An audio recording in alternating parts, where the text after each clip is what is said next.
क्या हुआ भाई, लूडो खेलने लग गया क्या इसमें?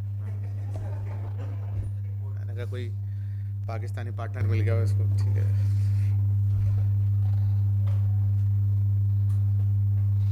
चलिए जी, good morning to all of you. Is that audible? सुनाई दे रहा है सबको?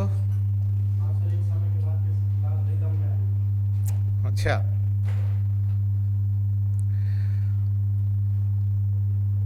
होली के बाद अपनी क्लास हो रही है ना? मैंने ना कभी इतनी छुट्टी ली नहीं, मतलब कभी मैं लगातार 6-7 दिन तक, तो मुझे मालूम है क्या होने लगा। जैसे मेरे गले से आवाज़ आने लगी, क्या हुआ भाई, ठीक है। कई बार पढ़ाते पढ़ाते ऐसे पाँव में दर्द हो जाता था, तो पाँव से भी आवाज़ हो रही थी, भाई क्या हो रहा है आजकल, ठीक है। तो मैंने उनको कहा यार 13 तारीख तक थोड़ा सा रुके हुए हैं। तो बोला नहीं ये चलेगा नहीं, ठीक है। तो फिर उस पर आ रहे। चलिए जी, आवाज़ आ रही है सबको? जो ऑनलाइन जुड़े हुए हैं वो बोले कि उनको आवाज़ आ रही है कि नहीं आ रही है। अगर उनको आवाज़ नहीं आ रही हो तो मैं माइक ऑन करूँ, देख लेता हूँ भाई ऑन है कि नहीं। चलो,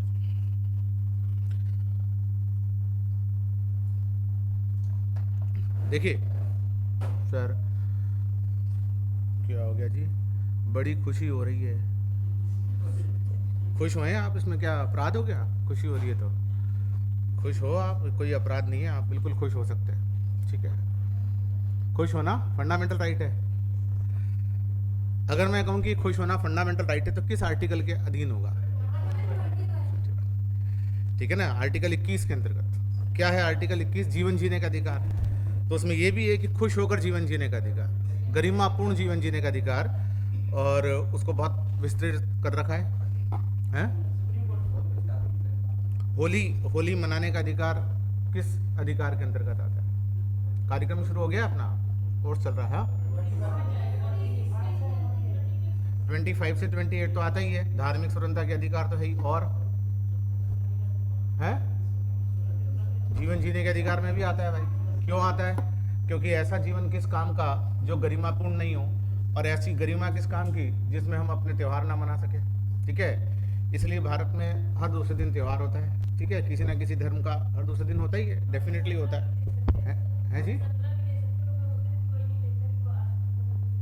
नहीं, ये थोड़ा आपने ज़्यादा देख लिया, ठीक है ना। एग्जाम में क्वेश्चन गलत कर जाओगे, वरना आप सारे देख लो सर। अगर कोई दुख के साथ जीवन जीना चाहे तो, इनका कहना है कि कोई अगर दुख के साथ जीवन जीना चाहे तो उनको पूरी स्वतंत्रता है, वो अपने दुखों को अपने साथ में रखे, ठीक है। उसको सजोए, उसकी दिन में 2-3 टाइम उसकी अगरबत्ती धूपबत्ती वगैरह करे, ठीक है। और फिर टाइम निकले, टाइम बचे, थोड़ा इलाज कराए अपना, दुख के साथ जीवन जीना पड़े तो चला दूँ भाई। उधर से ऑन करो, फिर चला देंगे।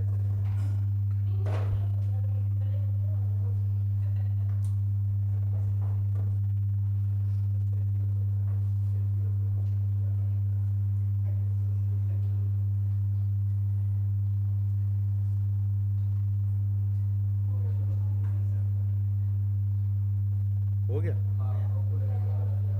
रुक कर खुलता है क्या?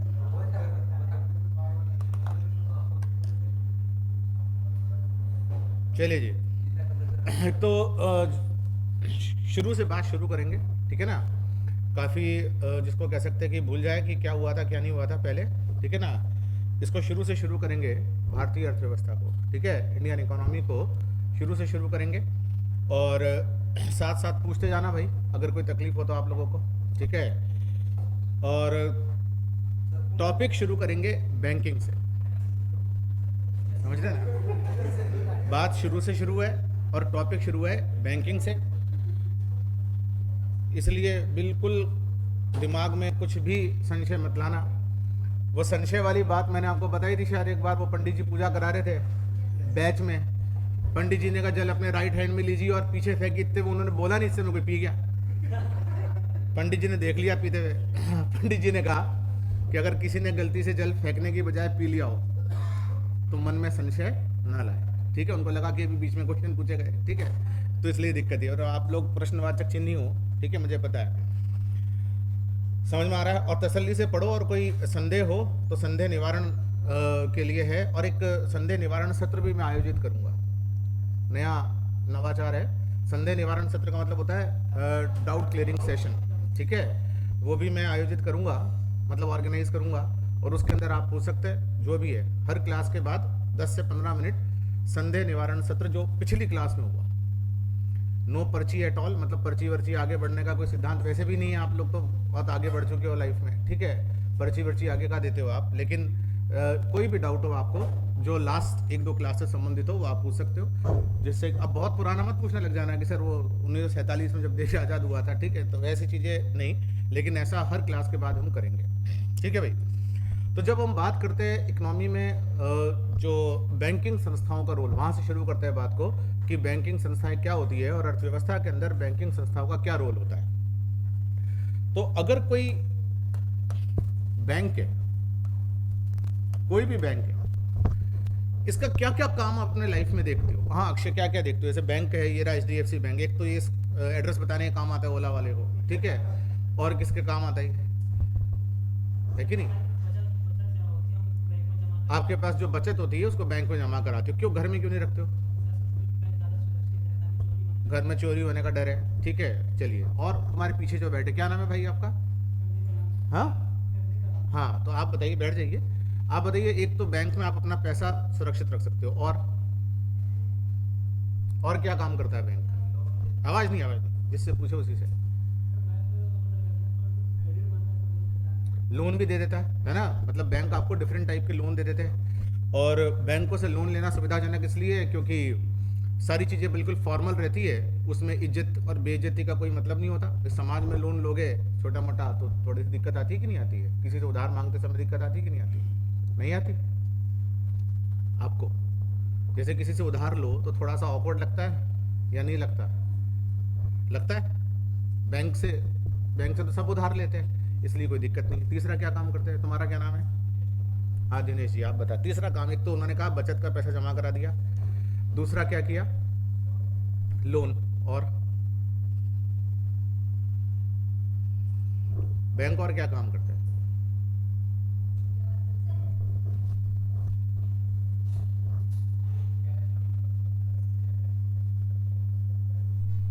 कर, ब्याज।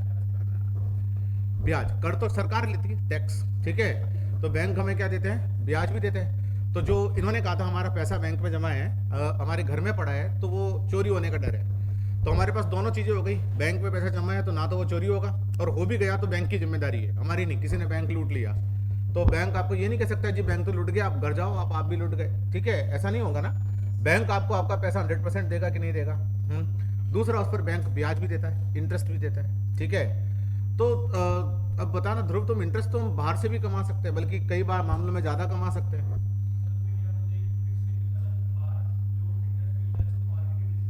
मार्केट का तो ज़्यादा रेट है ना जनरली। हाँ, बाहर अगर आप उधार देते हो तो फिर उधार देने के साथ साथ उधार लेना भी आना चाहिए आपको, वसूलना, ठीक है। अगर आप उधार वसूल नहीं पाओ तो हो सकता है आपका बैंक का जो पैसा आपने लोन के रूप में चुकाया, मतलब जो सर्कुलेट किया, वो डूब जाए, ये भी संभव है कि नहीं है? तो जो बैंक अर्थव्यवस्था में ये सारे कुछ काम करते हैं, उसमें से एक काम पर अगर हम देखें, जो बैंक लोन प्रोवाइड करते हैं, क्या ये लोन देश की इकोनॉमी के लिए एक बूस्टर है या नहीं है? कैसे? पहले ये देखते हैं कि बैंकों के लोन कितने तरह के होते हैं। सबसे पहले बैंक कहता है कि आपको घर बनाना है तो हम आपको कौन सा लोन देंगे? होम। अगर आपको घर बनाना है तो हम आपको कौन सा लोन देंगे? होम लोन, जिसको बैंक बड़े आराम से 10-10, 15-15 साल में वसूलेगा, लाखों का लोन दे देगा, बल्कि करोड़ों का दे देगा। इट ऑल डिपेंड्स कि आप कौन हो, आपका कितना क्रेडिट है, सब उस पर, ठीक है। लेकिन होम लोन गरीब से गरीब को भी मिल जाता है। बैंक अगर आपको व्हीकल खरीदना है, वाहन, तो वाहन लोन भी दे देगा। आजकल 2 व्हीलर्स के लोन तो जहां बैठे रहते हो वहीं से हो जाते हैं, जहां पर एजेंसी होती है वहीं से ऐसी प्राइवेट कंपनियां होती है, बजाज फिनकर्प वगैरह, जो आपका लोन फाइनेंस कर देती है। लेकिन अगर 4 व्हीलर का लोन चाहिए आपके पास में, 10-15 लाख की गाड़ी आपको लेनी है या 50 लाख की गाड़ी भी लेनी है, तो बैंक आपको लोन देंगे कि नहीं देंगे? ठीक है। बैंक और क्या काम कर सकते हैं? तीसरा लोन और कौन सा ले सकते हैं? एग्रीकल्चर लोन, किसान को लोन। और किसान को लोन देना एक बहुत बड़ी बात है, क्योंकि किसान के मैक्सिमम लोन ऐसे होते हैं जिस पर किसान रिकवर नहीं कर पाता। और बैंक अगर किसान को लोन दे रहे हैं तो ये अर्थव्यवस्था के डेवलपमेंट का लोन होगा कि नहीं होगा। आपने सुना होगा कि एक किसान ने साहूकार से लोन लिया, उधार लिया मतलब ब्याज पर 5,000 रुपए, जिसको वो आजीवन चुकाता रहा, कभी नहीं चुका, और लास्ट में जब उसका मूलधन भी नहीं चुका तो उसने सुसाइड कर लिया। सुना होगा ना ऐसी पुरानी कहानियां। उन साहूकारों के चंगुलों में पड़ने की बजाय अगर किसान को बैंक से लोन मिल जाए तो ये इकोनॉमी के लिए ज्यादा बेटर होगा कि नहीं होगा। ठीक है, तो बैंक किसको लोन दे रहे हैं? एग्रीकल्चर, किसान, एग्रीकल्चर से संबंधित गतिविधियां जितनी भी है, जिसका मेन कर्ता धर्ता कौन है? किसान, उसको लोन दिया जा रहा है। बैंकों का एक लोन होता है, वो होता है एजुकेशन लोन, शिक्षा ऋण। और अगर ये शिक्षा ऋण की हम बात करें तो शिक्षा ऋण वो ऋण है भाई जिस ऋण को जो कि आधुनिक भारत के अंदर और आधुनिक युग के अंदर सबसे इंपॉर्टेंट लोन माना जा रहा है। एक टाइम था जब भारत में उच्च शिक्षा के लिए लोग समर्थ होते हुए भी, एग्रीकल्चर, इंजीनियरिंग एंड मेडिकल में लोग समर्थ होते हुए भी, समर्थ मतलब एकेडमिक रूप से समर्थ होते हुए भी नहीं एडमिशन ले पाते थे। उसका कारण क्या था? उसका कारण यह था कि इंजीनियरिंग और मेडिकल कॉलेज बड़े लिमिटेड थे, सीट्स बड़ी लिमिटेड थी, और उन लिमिटेड सीट्स में कोई सेलेक्ट भी हो रहा है तो माँ बाप के पास में इतना पैसा नहीं होता था कि वो उनको 4 साल 5 साल हॉस्टल में एक बंदी रकम भेज सके। घर में रहने का एक अलग वो तरीका होता है, और बाहर अगर एक बंदी रकम 2, 4, 5 हजार रुपये अगर आप भेज रहे हो हर महीने तो एक अलग तरीका होता है।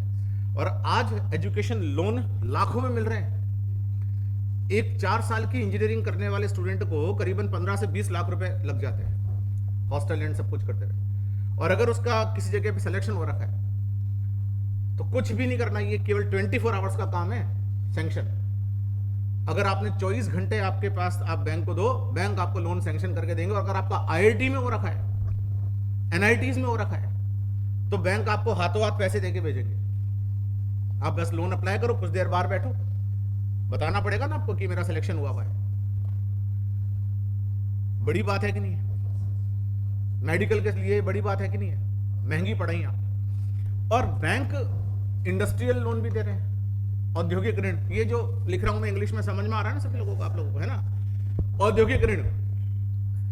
और इस औद्योगिक ऋण के 2 फायदे होते हैं। इकोनॉमी के अंदर ये जो उद्योग होते हैं वो क्या करते हैं? प्रोडक्शन बढ़ाते हैं।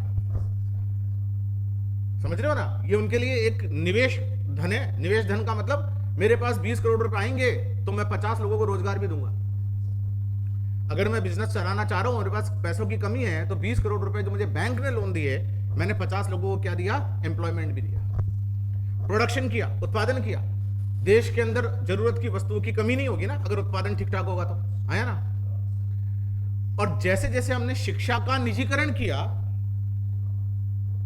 जैसे जैसे हमने शिक्षा का निजीकरण किया, वैसे वैसे उद्योगपतियों ने 3 तरह के कॉलेजेस में भी निवेश किया है कि नहीं किया है? इंजीनियरिंग, मेडिकल और मैनेजमेंट। आया ना? किया ना? तो ऐसी स्थिति के अंदर जो पहले किसी राज्य के अंदर 3 इंजीनियरिंग कॉलेज होते थे, मैं राजस्थान की बात बता रहा हूं, 3 इंजीनियरिंग कॉलेज थे, और एक उसमें आरईसी था, रीजनल इंजीनियरिंग कॉलेज को आप एनआईटी बोलते हो। समझ में आया ना? 201वीं रैंक थी मेरी, समझ गए? और 4,02,21 रैंक थी मेरे कजन की, अभी 10 साल बाद, मतलब इन दिनों। तो मुझे लगा 4,02,21 रैंक है या रोल नंबर है? रोल नंबर ही होते थे पहले तो ऐसे। तो जब 221 रैंक 201 रैंक थी तो ऐसी कंडीशन के अंदर भी मनचाही ब्रांच नहीं मिली। और आज तो इस रैंक पर आपको रॉकेट साइंस वगैरह जो भी आप लेना चाहो, है ना, अगर 4 स्टूडेंट इकट्ठे हो जाओ तो नई ब्रांच खोल देते हो। मान लो आप जाकर बोलो कि एक नई ब्रांच हमने सुनी है अमेरिका में चलती है, आपके पास है क्या? तो बोलेंगे 4 बच्चे ले आओ, शुरू कर देते। एक के लिए तो नहीं चलेगी, 2-3 और ले आओ, आप जैसे शुरू कर देंगे। हम इसकी मजाक में ये बात बोलना बड़ा अच्छा लगता है, लेकिन एक बात तय है कि नहीं है कि वो बच्चा जो कि थोड़ा पीछे रह गया, जिसको पहले मेडिकल इंजीनियरिंग के प्रवेश ही नहीं मिलता था, वो बीएससी करके खुश हो जाता था, आज उसके पास पैसा है और ऐसे प्लेटफॉर्म्स अवेलेबल है जहां वो इंजीनियरिंग और मेडिकल और एमबीए कर सके। एक बात बताओ, आप में से कितने लोगों के परिवार में एमबीए करे हुए स्टूडेंट्स हैं, एमबीए करे हुए कजन रिश्तेदार वगैरह है? आईआईएम से किया है? नहीं। प्राइवेट कॉलेज से किया कि नहीं किया है? अब क्या वो जॉब कर रहे हैं कि नहीं कर रहे? कर रहे हैं, जॉब भी मिल रही है, आईएम से नहीं भी किया हुआ है उसके बावजूद भी। तो ये आईएम नहीं है ना, उसके बावजूद भी एक मैनेजमेंट कॉलेज खुला, वो किसने खोला? उद्योगपति ने। कौन लोन दे रहा है? बैंक। उद्योगपति को प्रॉफिट और आपको प्लेटफॉर्म। उद्योगपति बैंक से लोन लेकर कॉलेज खोल रहा है, आप बैंक से लोन लेकर पढ़ रहे हो। समझ में आया कि नहीं आया? जैसे दिल्ली में रहने वाले जो लोग हैं ना, कोचिंग में पढ़ाने वाले बाहर के, कोचिंग में पढ़ने वाले बाहर के, किराया लेने वाले दिल्ली के, ये है। यहां तो फिर भी मुखर्जी नगर का तो आप यही सीन देख लो।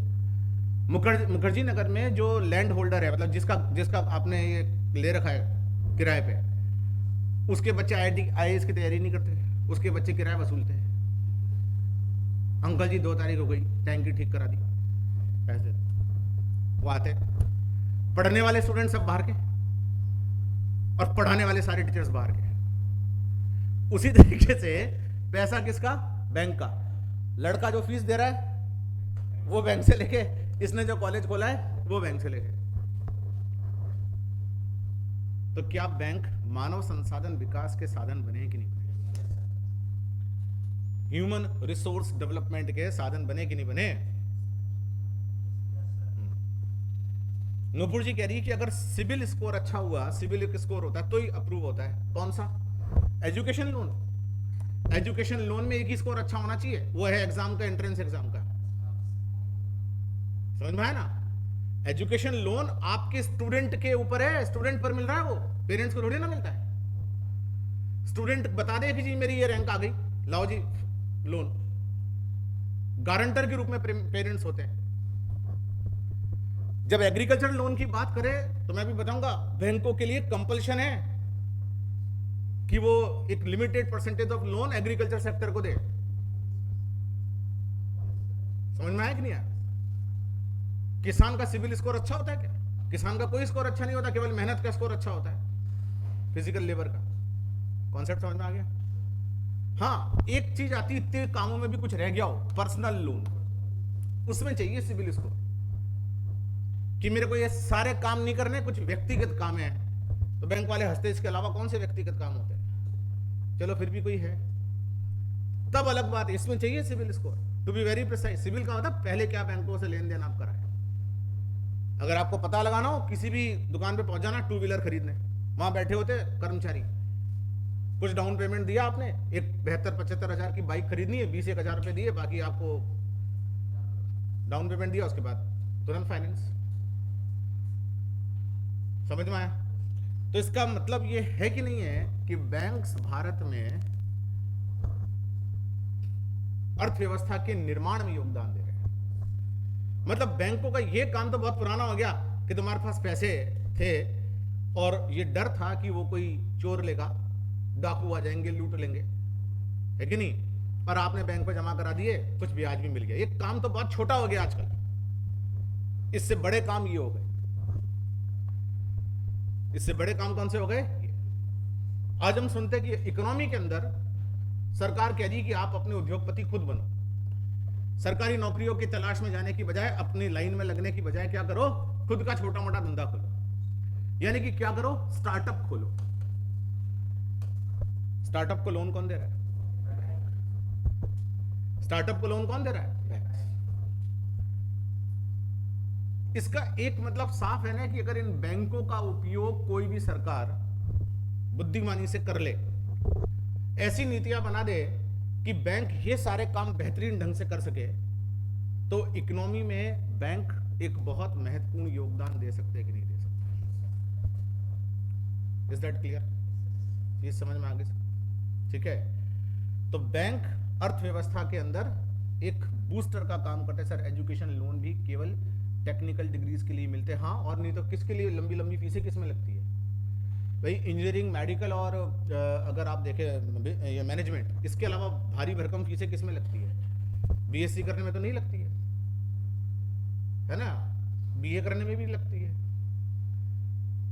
और आईएएस की तैयारी में लगती है। तो वो उसके लिए तो सरकार ने क्या रखा है कि आपके पास 4-5 साल होने चाहिए, खूब पैसा होना चाहिए, तब तैयारी करो, ठीक है ना?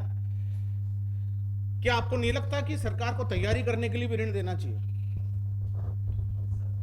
एक सेकंड, कितने लोगों को लगता है ये तैयारी यहाँ पे जैसे मुखर्जी नगर में आके या राजेंद्र नगर में आके सिविल सर्विसेज की तैयारी के लिए या कोटा जाकर इंजीनियरिंग मेडिकल की तैयारी के लिए भी सरकार को लोन देना चाहिए?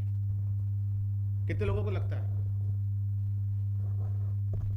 फिर रिकवरी कैसे करेगी सरकार? मतलब बैंक, मान लो स्टूडेंट ने 3 साल तैयारी करी और हाथ में आया अनुभव, कुछ किताबें एनसीईआरटी और लोटा और एक बाल्टी भी, यही है उसकी संपत्ति, और वो जो कमरा 1200 में लिया था वो 5000 का हो गया आजकल, वो उसी में रह रहा है। और गैस का सिलेंडर पहले छोटा था, फिर उसने कनेक्शन ले लिया। ये उसकी अचीवमेंट है। फिर रिकवरी कैसे करेगी मुन्ना जी, बताइए? हो सकता है ना, और नहीं हो सकता वाली बात भी है। तो सरकार रिकवरी कैसे करेगी? विचार दो अपने अपने, कुछ ना कुछ तो करेगा ही। तो तैयारी कर रहा है ना, छोटा काम थोड़ी है, वो तो खुद ही कहता है। उससे पूछो कि मैं तैयारी कर रहा हूँ, इससे बड़ा काम तो विश्व में कोई नहीं बना। हाँ ध्रुव, तुम्हारे पास कोई विचार है कि क्या करे? मतलब पर जरूरत भी है, ये भी बता रहा हूँ मैं आपको। मेरिटोरियस बच्चे, अच्छे बच्चे जो पढ़ने में होशियार होते हैं, लेकिन माँ बाप इतनी लंबी फंडिंग नहीं कर पाते, तो उनके लिए जरूरत भी है।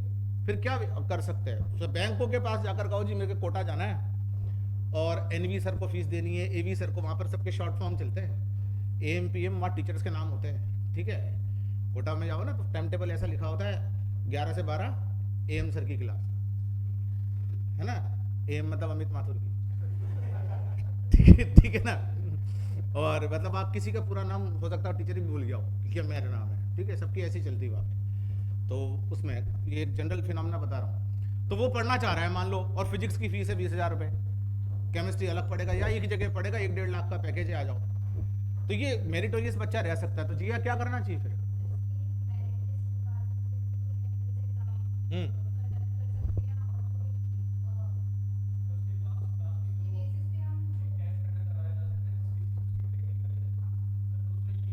अच्छा, एक सेकंड मेरी बात सुन। अब इसका मतलब ये हुआ कि अगर एक टेस्ट कंडक्ट करा के आप एडमिशन 200 बच्चों को ऐसे देंगे, मान लो 200 2000 जो भी सरकार के पास पैसा हो, है ना, तो उसके लिए बैंक लोन देंगे, ये आप कर सकते हो। लेकिन एक बात बताओ, एक गरीब लड़का जो कि स्कूलों में कॉलेजों में डफर ही था, पर तैयारी वो अभी भी करना चाहता, आप में से कितने ऐसे लोग हैं जो स्कूलों कॉलेजों में टॉप, मतलब गोल्ड मेडल सबके पास, कितने लोग हैं आप में से? एक। तो आपके थ्योरी के अनुसार केवल ये तैयारी कर सकती है, बाकी आप सब नहीं कर सकते, इंक्लूडिंग यू। अच्छा, तो इनका एक थ्योरी ये है कि अगर गवर्नमेंट से चाहते हो जो पढ़ेगा वही डिजर्व करेगा, वरना आप खुद का पैसा लगाओ, है कि नहीं? और कोई तरीका? लेकिन फिर भी हमारा वो एम पूरा नहीं हो रहा है अभी भी कि गरीब को पैसा मिल जाए। हो सकता है उसकी क्या परिस्थितियां रही हो, ये भी परिस्थिति रही हो कि वो पढ़ाई कर रहा था, उसके पिताजी नहीं रहे, वो किसी ठेले को चलाता था, लेकिन अब उसने कुछ ना कुछ जोर मारा है, पर आउटस्टैंडिंग स्टूडेंट नहीं है। लेकिन अगर थोड़ा सा मौका मिल जाए उसको, थोड़ा सा इकोसिस्टम मिल जाए, समझ में आया कि नहीं आया? उसको एसी का कमरा ना भी मिले तो भी कूलर वाला या पंखे वाला मिल जाए, तो वो तकनीकी भाषा में गए तो पेपर फोड़ सकता है।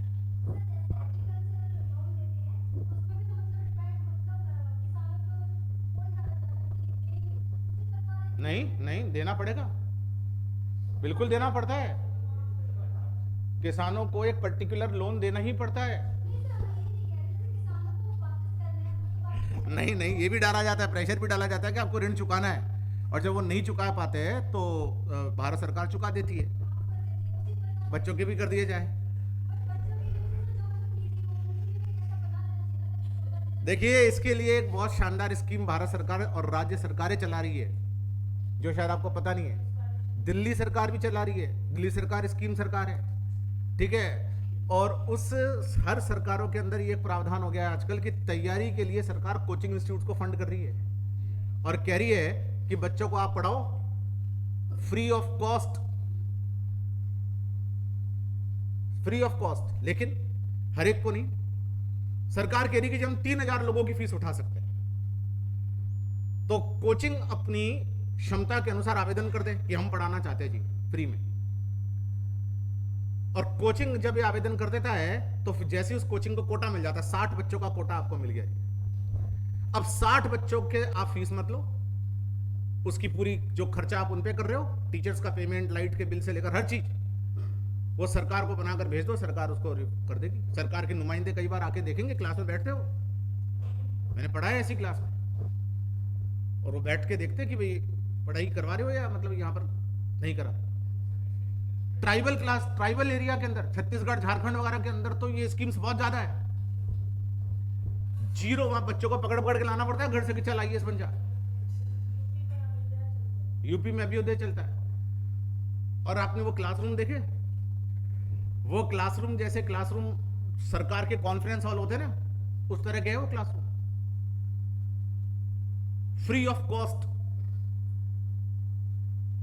समझ में आया कि नहीं आया? तो सरकार ने इसके लिए दूसरा तरीका क्या अपनाया? दूसरा तरीका ये अपनाया ना कि भाई तैयारी भी एक जरूरी पार्ट हो चुका है। कोटा के कई सारे इंस्टीट्यूट है जो आईआईटी और मेडिकल की तैयारी करा रहे हैं इस योजना में।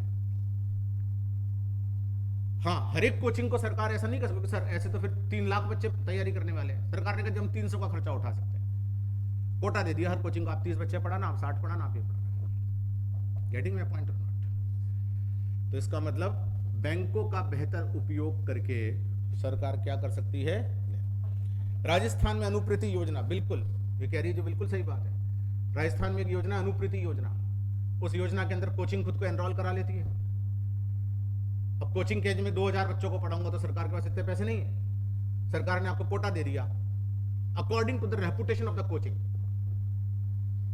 तो 200 बच्चे आप पढ़ा सकते हो फ्री ऑफ कॉस्ट। हाथ हिलाते हुए जाओ, हाथ हिलाते हुए आ जाओ, बस कॉपी लेके जाना और पेन भी लेके जाना। झारखंड में ओनली एससी और एसटी स्टूडेंट के लिए है। सोनी, उसके अंदर एक दिक्कत है ना, क्योंकि झारखंड के अंदर एसटी पॉपुलेशन ज्यादा है, तो उन्होंने पहला फोकस उस पर किया है according to the need of the state. तो बैंक इस प्रकार के काम। सर महाराष्ट्र में तो प्याज रुपए 1 बिक रहा है, आखिर किसान अपना घर कैसे चलाएगा? हाँ, ये दिक्कत है। ये किसान के प्रोडक्ट की तो एक अलग बात है, हम एग्रीकल्चर डील करेंगे पूरा का पूरा। तो ये बैंकों का एक सिस्टम है कि नहीं? हेडिंग लगाओ, भारत में बैंकिंग व्यवस्था।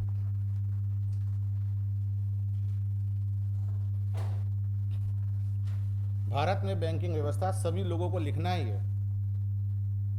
किसी को संशय नहीं होना चाहिए कि मैं पहले से बहुत कुछ जानता हूं।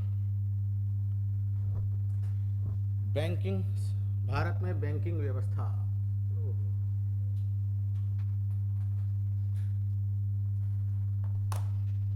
और इसमें लिखिए बैंक अर्थव्यवस्था में, बैंक अर्थव्यवस्था में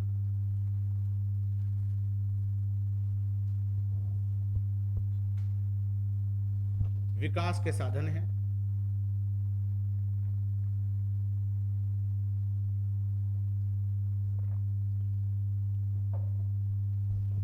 बैंक अर्थव्यवस्था में विकास के साधन है।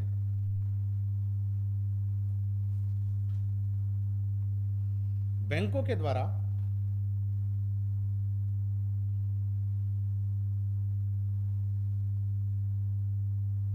द्वारा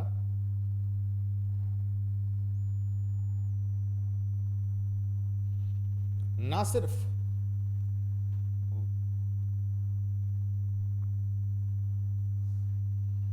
ग्राहक के धन को सुरक्षित रखा जाता है,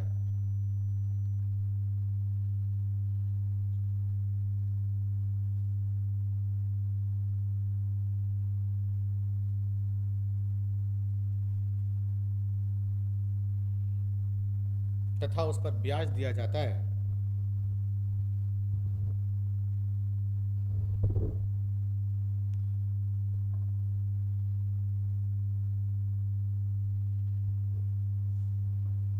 बल्कि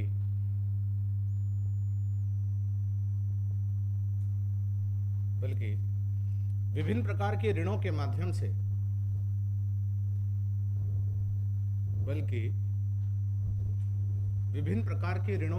से,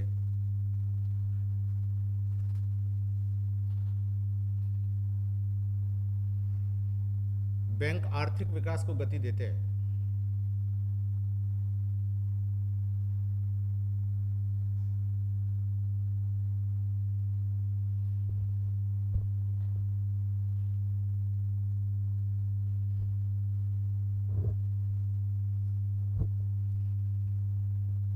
बैंकों द्वारा दिए जाने वाले ऋण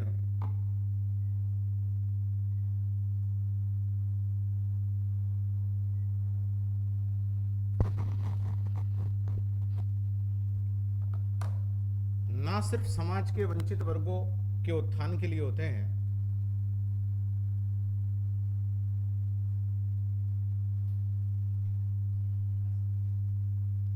समाज के वंचित वर्गों के उत्थान के लिए होते हैं,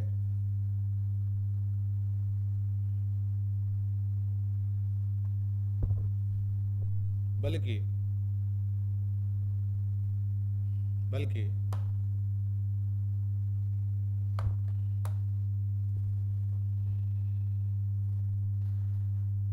मानव संसाधन विकास के लिए भी होते हैं।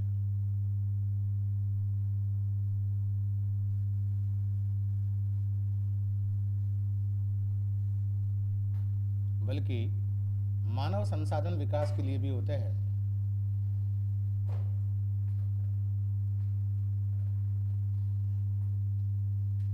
जैसे शिक्षा ऋण, जैसे शिक्षा ऋण,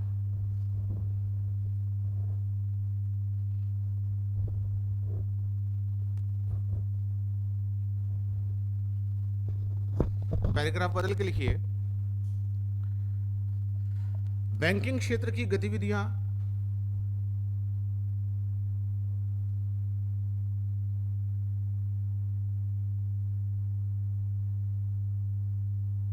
मुद्रा बाजार के अंतर्गत आती है।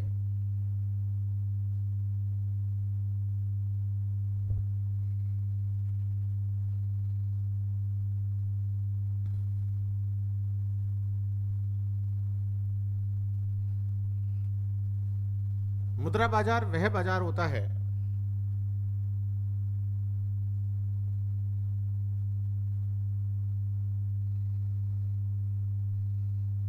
मुद्रा बाजार वह बाजार होता है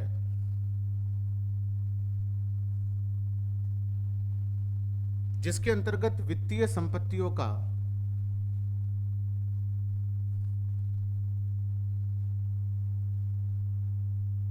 क्रय विक्रय,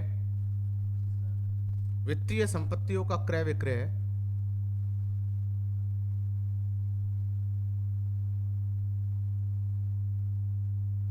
एक वर्ष से कम अवधि के लिए होता है।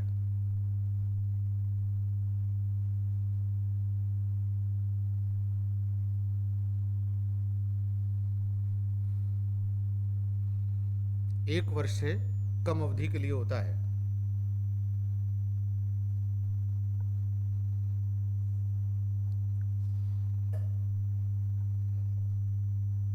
मुद्रा बाजार की नियामक संस्था,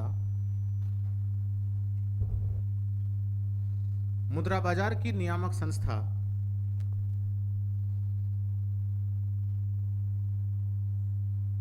आरबीआई है, रिजर्व बैंक ऑफ इंडिया है। मुद्रा बाजार की नियामक संस्था आरबीआई है, रिजर्व बैंक ऑफ इंडिया है, जिसे भारत का केंद्रीय बैंक भी कहा जाता है।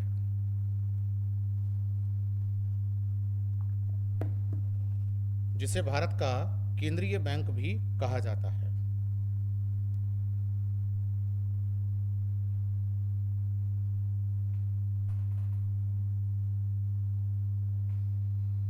ठीक है, लिखा सबने? हेडिंग लगा लो, रिजर्व बैंक ऑफ इंडिया या आरबीआई।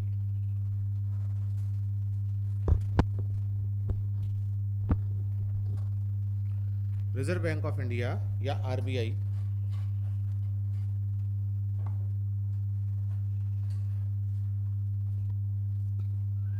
लिखिए, इसमें पॉइंट वाइज लिखते जाइएगा। आरबीआई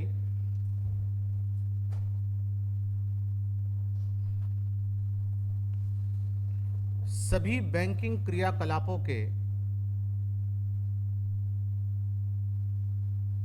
आरबीआई सभी बैंकिंग क्रियाकलापों के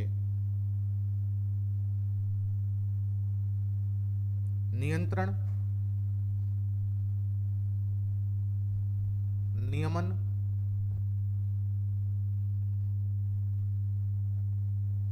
और निरीक्षण का कार्य करता है। नियंत्रण, नियमन और निरीक्षण का कार्य करता है।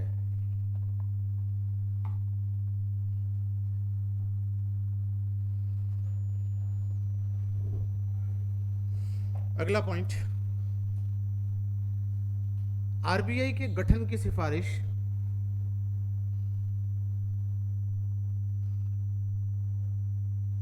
आरबीआई के गठन की सिफारिश सर्वप्रथम 1926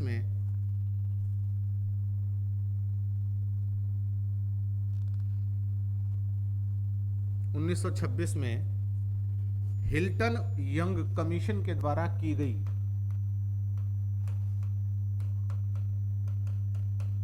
हिल्टन यंग कमीशन के द्वारा की गई।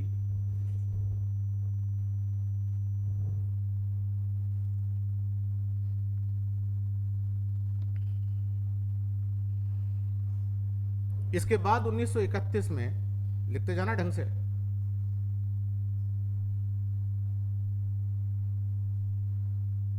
इसके बाद 1931 में मतलब 1931 में भारतीय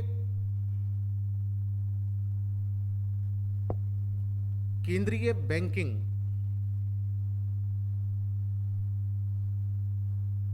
जांच समिति ने भी भारतीय केंद्रीय बैंकिंग जांच समिति ने भी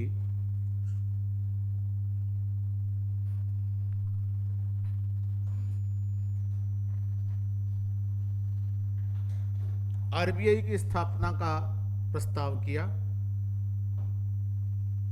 आरबीआई की स्थापना का प्रस्ताव किया।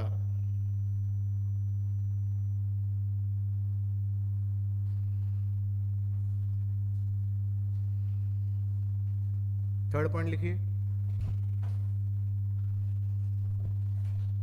1934 में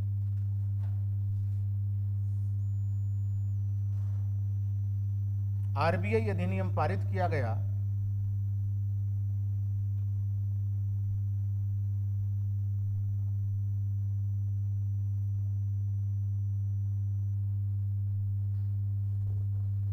और 1 अप्रैल 1935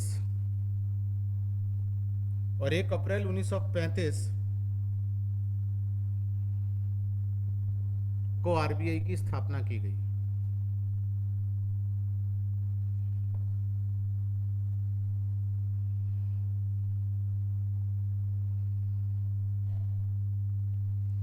प्रारंभ में एक निजी क्षेत्र की कंपनी थी। अगला पॉइंट, प्रारंभ में यह एक निजी क्षेत्र की कंपनी थी।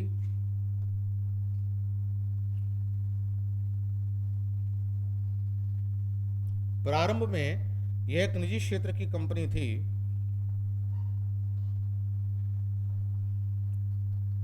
जिसे 1949 में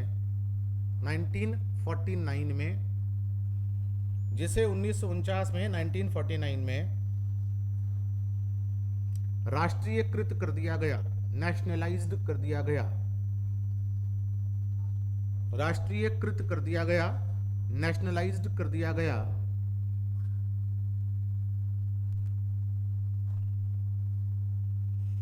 हाँ भाई, यहां पर रुकेंगे थोड़ा सा। दो बातों को अच्छे से समझ लेना। अगर आपको समझी भी है तो अच्छी बात है, नहीं समझी भी है तो अच्छे से समझ लेना।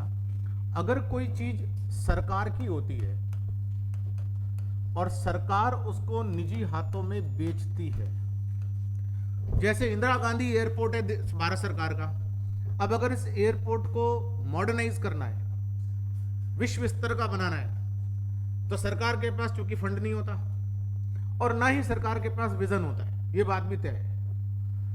तो सरकार उसको ऐसा कर सकती है कि नहीं कर सकती है कि एयरपोर्ट जो सरकार की एक संपत्ति थी, पैसे लेकर उस संपत्ति को निजी हाथों में बेच दे, है कि नहीं? जब सरकार अपनी संपत्ति को निजी लोगों को बेचती है तो इस घटना को बोलते हैं विनिवेश। इंग्लिश में बोलते हैं डिसइन्वेस्टमेंट। इस घटना को क्या बोलते हैं? विनिवेश, या इंग्लिश में क्या बोलते हैं? डिसइन्वेस्टमेंट। और अगर कोई निजी संपत्ति है और सरकार राष्ट्रीय हित में उसे सरकार की बना लेती है,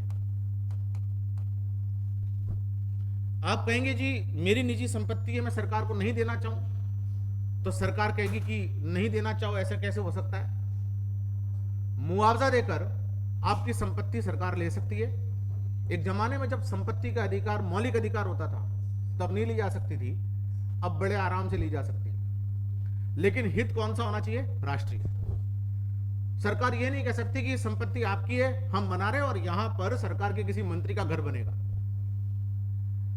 तो जब सरकार राष्ट्रीय हित में निजी संपत्ति को सरकार की बनाती है तो इस घटना को बोलते हैं राष्ट्रीयकरण, नेशनलाइजेशन। हाँ या ना? समझ में आया? क्लियर है? तो अगर मैं कह रहा हूं कि देश के अंदर प्राइवेटाइजेशन बढ़ रहा है, देश के अंदर निजीकरण बढ़ रहा है, आप सुनते होंगे विपक्षी पार्टी कई बार सरकार पर आरोप लगाती है ये सब कुछ बेच दिया इन्होंने, सब बेच दिया, सब बेच दिया। आरोप लगाती कि नहीं लगाती? तो ये काम क्या है? विनिवेश है या राष्ट्रीयकरण है? ठीक है। और अगर सरकार निजी संपत्तियों को सरकार की बनाए तो इसको क्या बोलेंगे? राष्ट्रीयकरण। तो जो आरबीआई के साथ हुआ 1949 में, वो क्या हुआ? राष्ट्रीयकरण। निजी संपत्ति थी, सरकार ने किसकी बना ली? अपनी। और बनी कब था? 1935 में। तो उस समय निजी पूंजी किनकी होगी? ब्रिटिशर्स की होगी कि नहीं होगी? अंग्रेजों की होगी ना। तो 1949 में, मतलब 47 में जब देश आजाद हो गया, तो उस समय इसमें अंग्रेजी पूंजी लगा रहना क्या लॉजिकल था? क्या नहीं ना। तो उसको किसकी बनानी जरूरी थी? सरकार। इस घटना को क्या बोला गया? राष्ट्रीय, नेशनलाइजेशन। और एक बात दिमाग में अच्छे से बैठा लेना, भारत सरकार की नीतियां 1990 के दशक से पहले थी राष्ट्रीयकरण करने की, और 1990 के दशक के बाद क्या हो गई है? विनिवेश करने की। सरकार पहले सोचती थी कि हम कंट्रोल में करेंगे तो अच्छा काम कर पाएंगे, बाद में सरकार को लगा कि हमने कंट्रोल में किया इसलिए काम अच्छा नहीं हुआ, इसको हम निजी हाथों में दे देते। तो कोई आपसे एक लाइन में जवाब पूछना चाहे कि मान लो आप विदेश गए हो कभी, क्यों? मान लो गए हो, जापान वापान गए हो कभी, थाईलैंड गए हो, नहीं तो नेपाल तो जा ही सकते हो, ठीक है। उसके लिए तो पासपोर्ट भी नहीं चाहिए, वो गाड़ी से जा सकते हो। और नेपाल में आपको कोई इकोनॉमिक्स का स्टूडेंट मिल जाए और वो बोले कि हमने तो सुना कि भारत सरकार सब कुछ बेच रही है, एयरपोर्ट बेच दी, ये बेच दिया, वो बेच दिया, तो भारत सरकार ये काम क्यों कर रही है? तो आप बोलोगे कि ये आप बिल्कुल सही सुना है कि भारत सरकार अपनी संपत्तियों को निजी हाथों में बेच रही है, और उसका बहुत बड़ा कारण ये है कि सरकार उन संपत्तियों का मॉडर्नाइजेशन कराना चाहती है, विश्व स्तरीय बनाना चाहती है। उसके लिए फंड और एक्सपर्टाइजेशन निजी क्षेत्र में होता है, तो निजी क्षेत्र को दे रही है और सरकार के पास फंड उससे आ भी रहा है, जिसको सरकार कल्याणकारी योजनाओं में खर्च कर रही है। समझ में आया कि नहीं आया? और नेपाल जाओ तो वहां उनको कहना कि तुम्हारा एयरपोर्ट भी ऐसा बनाओ, लैंडिंग करते वक्त आजकल कहाँ एयरपोर्ट खत्म, मतलब कहाँ प्लेन क्रैश होते हैं? केवल नेपाल में तो हुआ है भाई। आपने सुना होगा भी कि नेपाल में एक प्लेन क्रैश हो गया लैंडिंग करते समय। लैंडिंग करने का मतलब जानते हो? बिल्कुल उतरते समय ढंग से लैंड नहीं कर पाया, इसलिए वो क्रैश हो गया। और इसका कारण है कि एयरपोर्ट का इंफ्रास्ट्रक्चर खराब था। वरना हवा में अगर दुर्घटना होती है ना तो समझ में आता है कि कोई ऑब्जेक्ट टकरा गया, कुछ दिक्कत आ गई। लैंडिंग करते समय पायलट एयरपोर्ट पे प्लेन को लैंड नहीं कर पाया। कुछ लोग तो बिल्कुल रिलैक्स हो गए थे उस समय कि भाई लैंड हो रहा है, पट्टिया वट्टिया खोली, वो क्या कहते हैं, फेसबुक लाइव चला लिया कई लोगों ने कि देखिए हम ये लैंड कर रहे हैं, ये कर रहे हैं, लैंड हो गया। ये नेपाल की घटना है, अभी एक आध महीने पहले की, सुना होगा ना? सारे लोग मारे गए, शायद न्यू ईयर सेलिब्रेशन का ऐसा कुछ था, समझ गए ना? हाँ, उसके बाद की घटना है ना, उन्हीं दिनों की बात घटना ही है। लैंडिंग करते समय प्लेन क्रैश होना, इसका मतलब एयरपोर्ट पे अंदर जो हवाई पट्टी थी वहां सुविधा अच्छी नहीं थी लैंड करते समय, या प्लेन घटिया किस्म का, या पायलट। लेकिन ज्यादा संभावना किसकी है? Poor infrastructure. आज भी जब छोटे शहरों में प्लेन लैंड करता है ना तो पायलट्स को तकलीफ आती है, इंडिया में भी, क्योंकि उनके एयरपोर्ट्स भी मॉडर्नाइज थोड़ी हैं, छोटे शहरों के एयरपोर्ट्स। दिल्ली में जब प्लेन लैंड करता है तो पायलट्स को तकलीफ नहीं आती, क्योंकि दिल्ली का एयरपोर्ट इंटरनेशनल लेवल का है। तो एयरपोर्ट का डेवलपमेंट अगर करना है भैया तो फंड चाहिए, और वो फंड किसके हाथ में होता है? निजी लोगों के हाथ में। इनफैक्ट उन्हीं का एक्सपर्टाइजेशन होता है। प्रॉफिट कमाने के उद्देश्य से वो जो दिमाग लगाते हैं वो बिजनेसमैन का अपना दिमाग होता है जी, वो सबके पास नहीं होता। समझ में आया कि नहीं आया? तो सरकार ये कर रही है, और उस समय हमारी नीति क्या थी? निजी संपत्ति को क्या बनाना? राष्ट्रीयकरण। टर्म समझ में आई? जब भारत आजाद हुआ तो अंग्रेजों ने तो कोयले की खाने भी निजी हाथों में दे रखी थी, और वो कौन निजी लोग थे? खुद अंग्रेज। समझ में आया? बाद में भारत सरकार ने उसका क्या किया? राष्ट्रीयकरण, और कोल इंडिया लिमिटेड वगैरह की स्थापना की। और भारत सरकार ने जो राष्ट्रीयकरण किया उसमें भी अब दिक्कत क्या थी? कोयले की खदान से निकालने का एक्सपर्टाइजेशन तो निजी लोगों के अंदर था, तो भारत सरकार ने कोयला निकालने का काम ठेके पे दे दिया निजी लोगों को। खदान कोयले की सरकार की, और निजी लोगों को कहा कि तुम इसका ऑक्शन ले लो, बोली लगा लो, हमें एक मुश्त पैसा दे दो, तुम जितना मर्जी आए कोयला निकालो। और बड़ी सिंपल सी थ्योरी डेवलप हो गई उस समय कोयले के साथ। कोयले का ठेका लो, और कोयले की खासियत की, वो चूंकि पानी सोख लेता है, तो सरकार को ऐसा जमकर चूना लगाया गया कि 5 किलो कोयले को 50 किलो बताकर बेचा गया। पानी में भिगोकर ट्रक डाल दिया, ट्रक का वजन सरकार ने किया तो 50 किलो आया। ये बड़ा सिंपल तरीका वहां पे बंदरबाट हुई थी, जिसको आज आप झारखंड वगैरह के जो इलाके में कोयल माइंस जहां पर है, वहां पर उस समय जिन्होंने कोल माइंस के ठेके ले लिए, कॉन्ट्रैक्ट ले लिए, वो बहुत धनवान लोग हो गए, क्योंकि सरकार ने तो कॉन्ट्रैक्ट दे दिया। सरकार का एक्सपेक्टेशन है क्या कोयला निकालने का? ये काम किसका है? निजी क्षेत्र का। खैर, ये कॉन्सेप्ट समझ में आ गया। आरबीआई के राष्ट्रीयकरण तक की घटना सबको समझ में आ गई, ठीक है? रिजर्व बैंक ऑफ इंडिया की। आगे लिखिए, नेक्स्ट पॉइंट बनाकर लिखिए, आरबीआई के संबंधित, आरबीआई से संबंधित,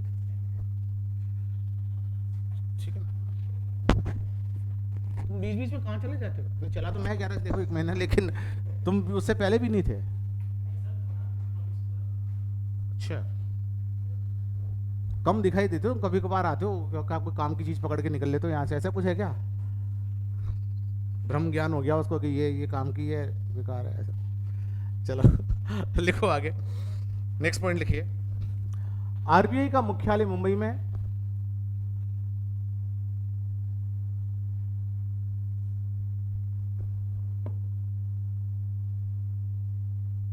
उन्नीस से पहले ये मुख्यालय कोलकाता में था।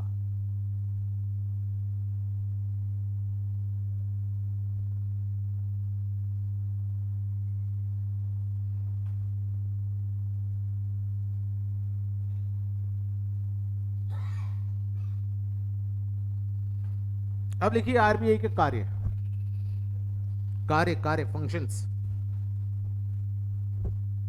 ये आरबीआई का इंट्रोडक्शन हो गया ना, नामकरण हो गया इसका, पूरा कुंडली तैयार हुई है अभी तो।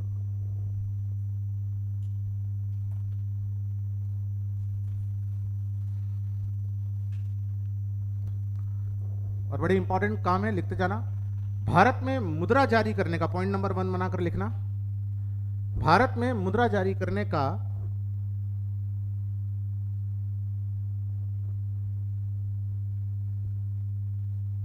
एकमात्र अधिकार आरबीआई के पास है।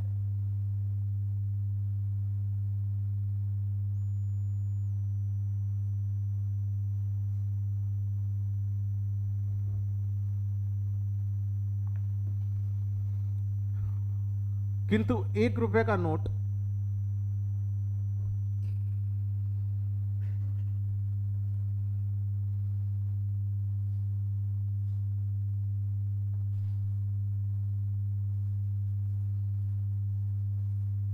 और उससे नीचे के सिक्के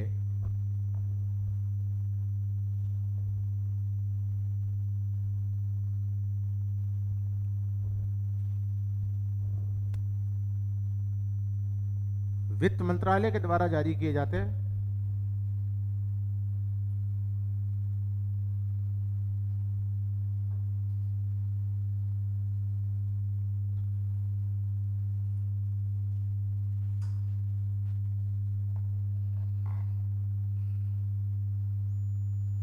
एक रुपए के नोटों पर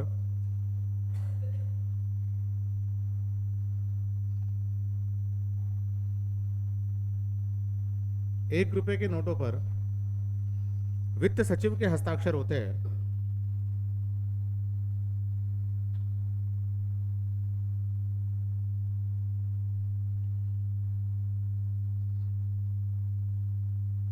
जबकि उससे बड़े नोटों पर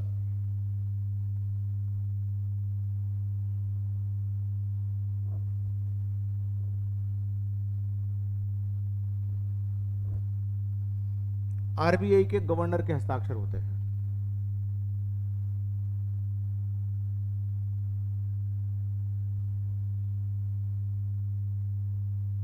सिक्कों पर किसके होते हैं अनुष्का?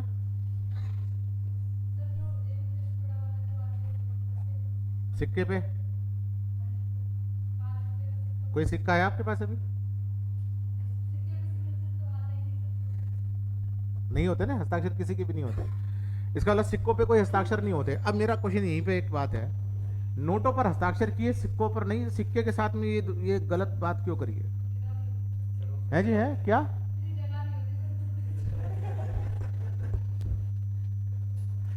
जगह नहीं होती। और कोई, ये तो एक बहुत बड़ा कारण हो गया। हाँ हाँ,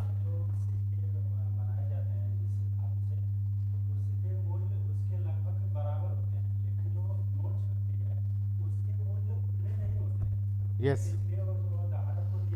एक बात बताइए, जो 1 रुपए का सिक्का है ना, उसमें जितना मेटल लगा हुआ है, वो मेटल लगभग 1 रुपए का है।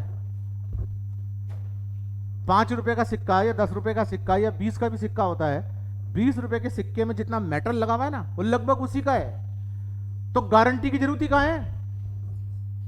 गारंटी का मतलब होता है, आपने नोटों पे देखा होगा, मैं धारक को 2000 रुपए देने का वचन देता हूं। मैं कौन? आरबीआई का गवर्नर कहता है कि ये 2000 है। और 2000 के नोट को छापने में 2 रुपए भी खर्च नहीं होता है। अगर 2000 के नोट पर आरबीआई के गवर्नर के हस्ताक्षर ना हो और हम उसकी कॉस्ट निकालें कि इसको छापने में कितना पैसा खर्च हुआ है, तो 2 रुपए भी खर्च नहीं हुए। कुछ इंक लगी, कुछ कागज लगा है, दैट्स इट।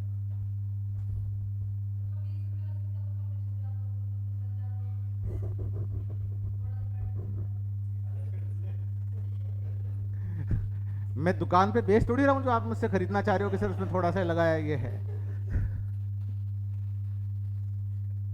चलिए, बात समझ में? लगभग कह रहा हूं मैं एग्जैक्ट नहीं कह रहा हूं कि उसका अंदर आप मेटल गलाओगे तो उतना ही निकलेगा 20 रुपए जितना ना, लगभग। तो उस पर ये गारंटी देने की जरूरत ही नहीं होती।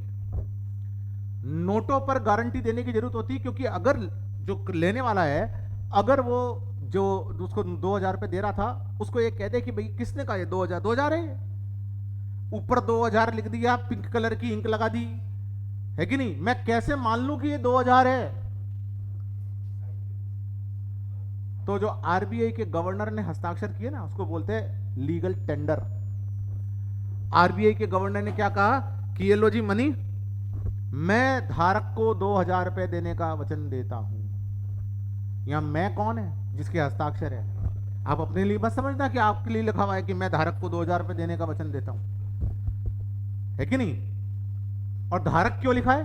धारक का मतलब जो उसका होल्डर है, जिसके पास है। आपका नोट नीचे गिर गया ना, आप उस पर भले नाम लिख लो राजन कुमार मिश्रा, तो ऐसा नहीं कि वो आपका नोट मान लिया जाएगा। ये कॉन्सेप्ट समझ में आया आपको?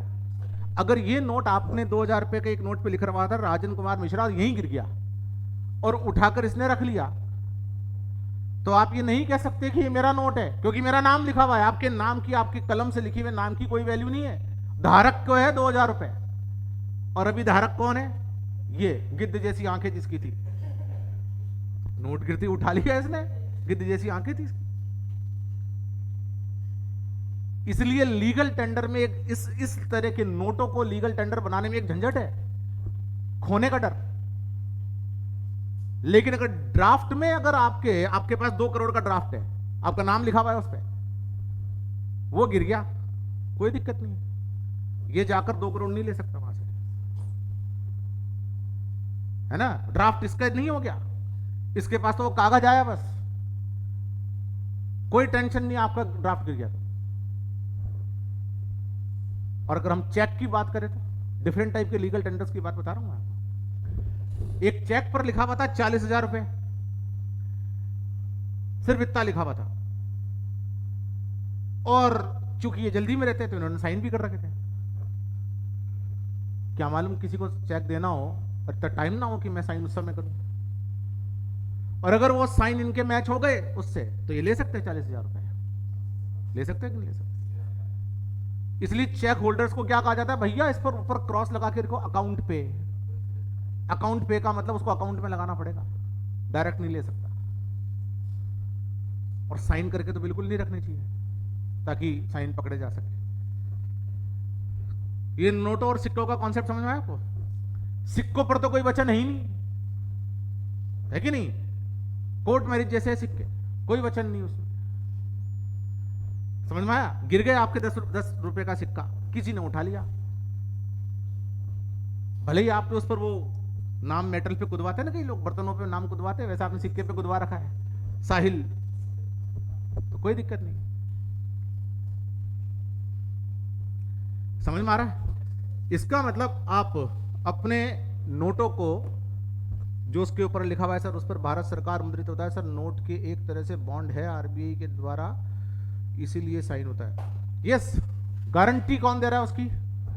आरबीआई। गारंटी कौन दे रहा है उसकी? RBI, reserve bank of India. कि 2000 रुपए को ट्रीट करना पड़ेगा। आप ऐसे कैसे कह सकते हो कि 2000 का नोट साइज में छोटा है, 500 का नोट साइज में बड़ा है? क्योंकि ये 500 का, ये 2000 का, ये कौन सी नाइंसाफी है?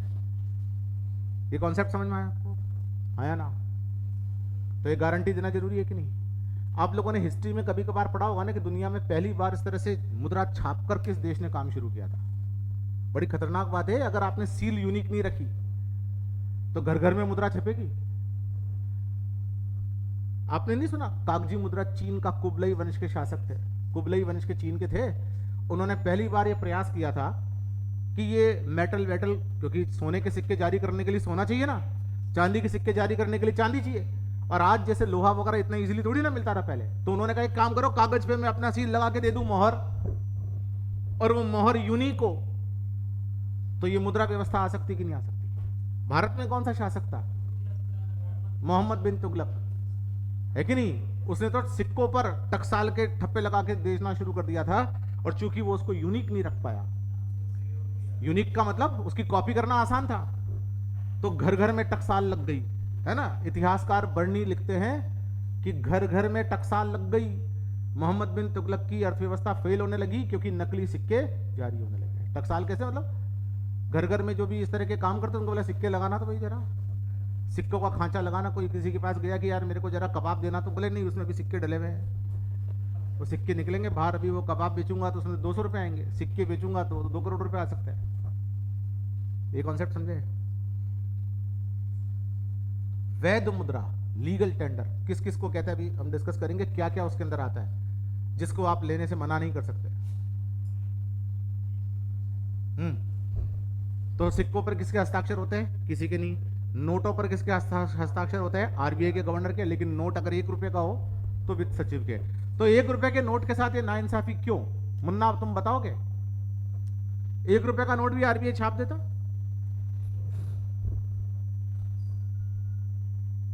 कुछ तो इसके पीछे लॉजिक होगा। 2000 का छाप सकते हो, 500 का छाप सकते हो, 10 का छाप सकते हो, 5 का छाप सकते हो, 2 का छाप सकते हो।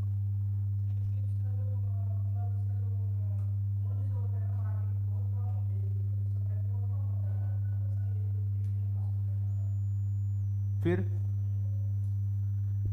1 रुपए के नोट की वैल्यू तो बहुत कम है, लेकिन फिर 1 रुपए के नोट फिर तो 2 की भी तो कम है, ऐसा तो नहीं है ना बहुत ज्यादा है।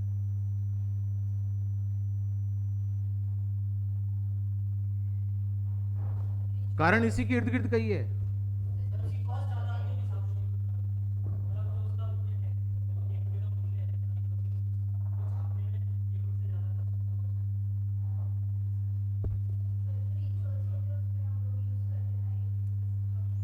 तो रिचुअल्स में तो कोई कितना भी यूज कर सकता है, जरूरी थोड़ी एक ही, कोई 5 का सिक्का भी डाल सकता है, 51, 101, ये कारण इसका नहीं है। ठीक है,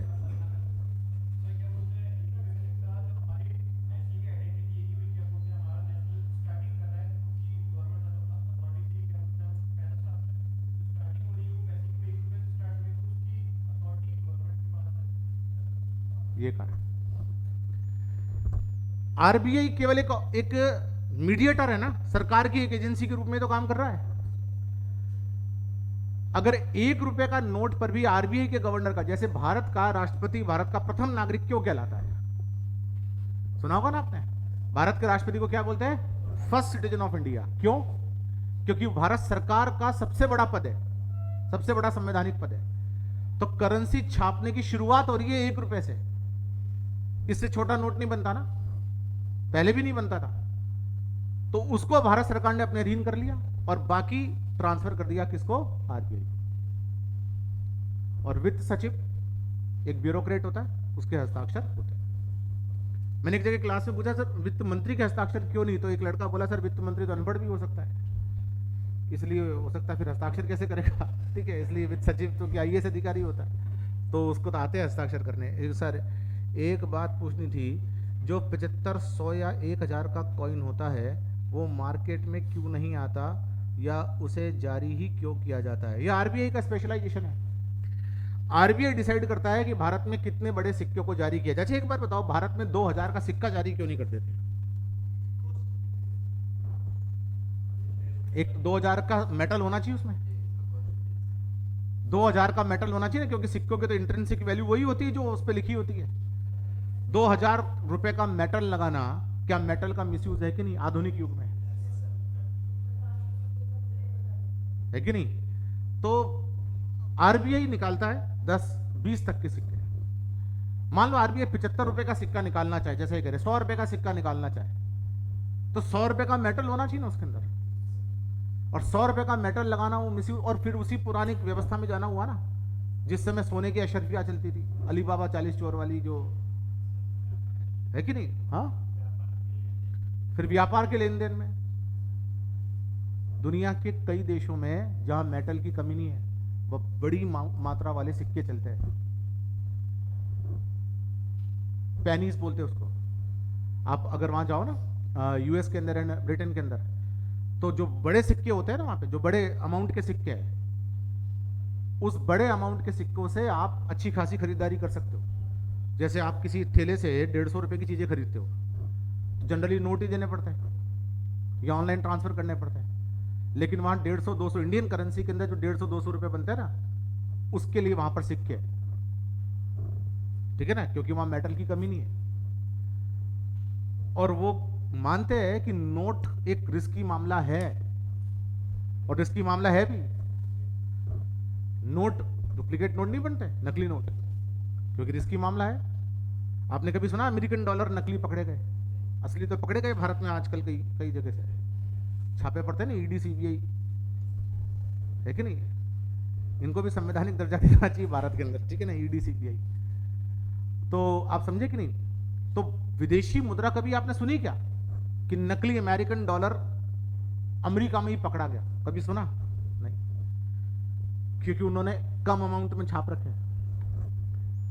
इकोनॉमी के अंदर वहां आज भी सिक्कों की बड़ी वैल्यू है। पेट्रोल सिक्कों से भरा सकते हो आप।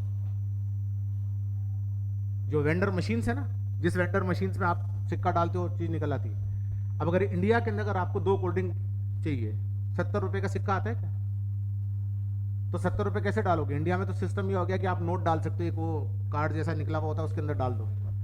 वहां पर केवल सिक्कों वाला खेल है वो, कि जो छोटी मोटी चीजें आप सिक्कों से खरीद सकते हो। ठीक है ना? तो ये चीज है। चलिए आगे लिखिए।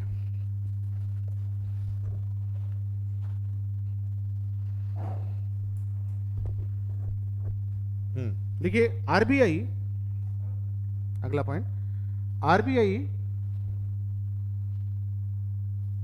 भारत में विदेशी मुद्रा का भंडार रखने की एकमात्र अथॉरिटी है।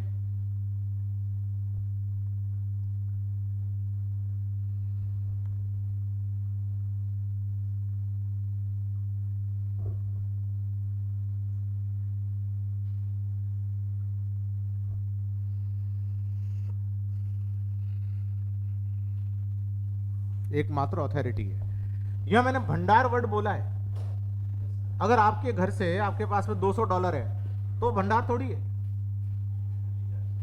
आप कभी विदेश गए थे और उस समय आपने करेंसी एक्सचेंज कराई थी, $200 आपके पास रह गए। इंडियन करेंसी में अगर 80 की रेट से देखे तो वो कितने रुपए हो गए? 1600 रुपए। इसको भंडार यानी कि कोष ट्रीट नहीं किया जाएगा। बात समझे कि नहीं? लेकिन अगर आपके पास में $2000 निकल गए तो डेफिनेटली एजेंसीज आपसे पूछेगी, जो भी छापा मारेगी, पूछेगी $2000 कैसे रह गए। और अगर ये $2 करोड़ निकल गए तब ईडी आपको कहेगी कम विद मी।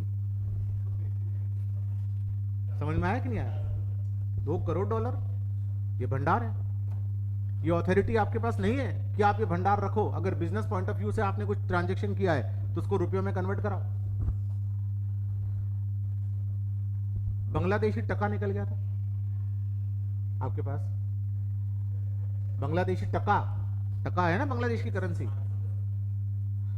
100-200 निकल गए। और आप ये कह सकते हो कि भाई मैं बांग्लादेश गया था तो वहां से, लेकिन अगर वो भी ज्यादा मात्रा में निकल गया तो फिर आपको इतिहास खंगाला जाएगा, है ना? आप बैंकों का इतिहास पढ़ रहे हो, वो आपका पढ़ेंगे। समझ में ना? इंक्लूडिंग कि आप कौन सी साइट्स विजिट करते हो, इंक्लूडिंग कि आप यूट्यूब पर क्या क्या देखते हो। समझ में आया कि नहीं आया? इसका रीजन क्या है?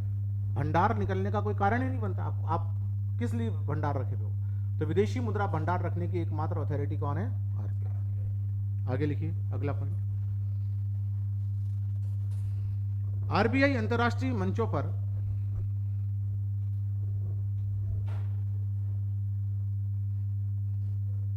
भारत के वैकल्पिक प्रतिनिधि के रूप में कार्य करता है।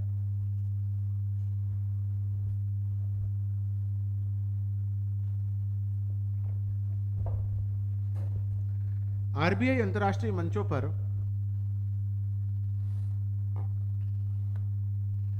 भारत के वैकल्पिक प्रतिनिधि के रूप में कार्य करता है।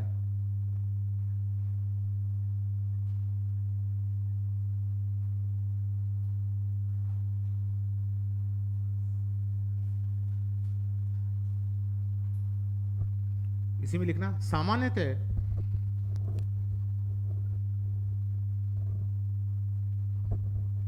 भारत का प्रथम प्रतिनिधि वित्त मंत्री होता है।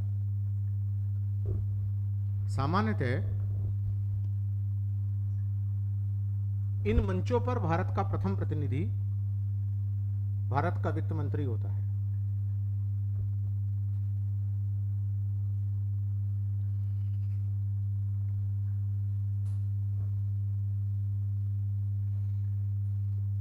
अब ये किन अंतर्राष्ट्रीय मंचों की बात हो रही है? जहां भी वित्त से संबंधित चीजें है कि नहीं, जैसे वर्ल्ड बैंक हुई, आईएमएफ हुई, G20 देशों के वित्त मंत्रियों का सम्मेलन। अगर उस समय वित्त मंत्री अवेलेबल नहीं है और भारत के जो वित्त राज्य मंत्री होते हैं वो भी अवेलेबल नहीं है, तो आरबीआई का गवर्नर भारत को रिप्रेजेंट करेगा। समझ में आया कि नहीं आया? ये अंतर्राष्ट्रीय वित्तीय संस्थानों की बात हो रही है। आगे लिखिए।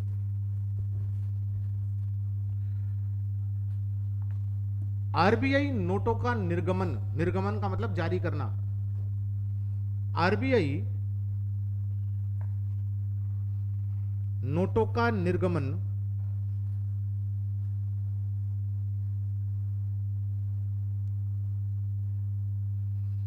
एक न्यूनतम कोष प्रणाली के अंतर्गत करता है। एक न्यूनतम कोष प्रणाली के अंतर्गत करता है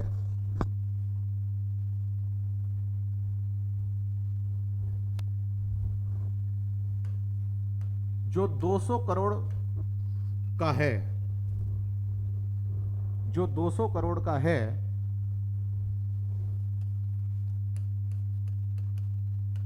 इसमें 115 करोड़ का गोल्ड और 85 करोड़ की विदेशी प्रतिभूतियां होती है।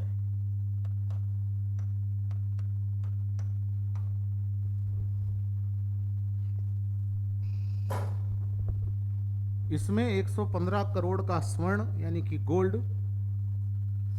और 85 करोड़ की विदेशी प्रतिभूतियां होती है।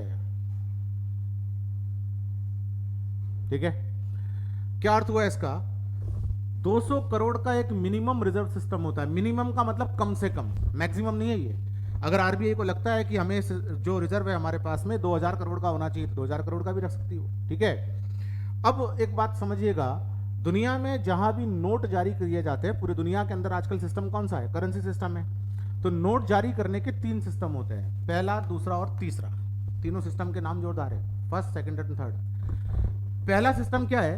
जितनी मुद्रा आपने मार्केट में जारी कर रखी है उतनी ही मात्रा में आपके पास में भंडार होना चाहिए गोल्ड का और विदेशी प्रतिभूतियों का, है ना। मान लो भारत के अंदर 85,000 करोड़ रुपए की मुद्रा जारी हो चुकी है।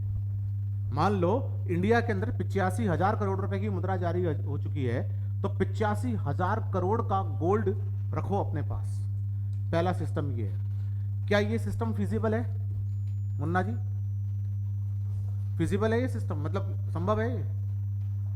भारत में 85,000 करोड़ रुपए चल रहे हैं मार्केट में। चल रहे का मतलब लोगों के पास है। इतनी भारी मात्रा में गोल्ड रखना संभव है?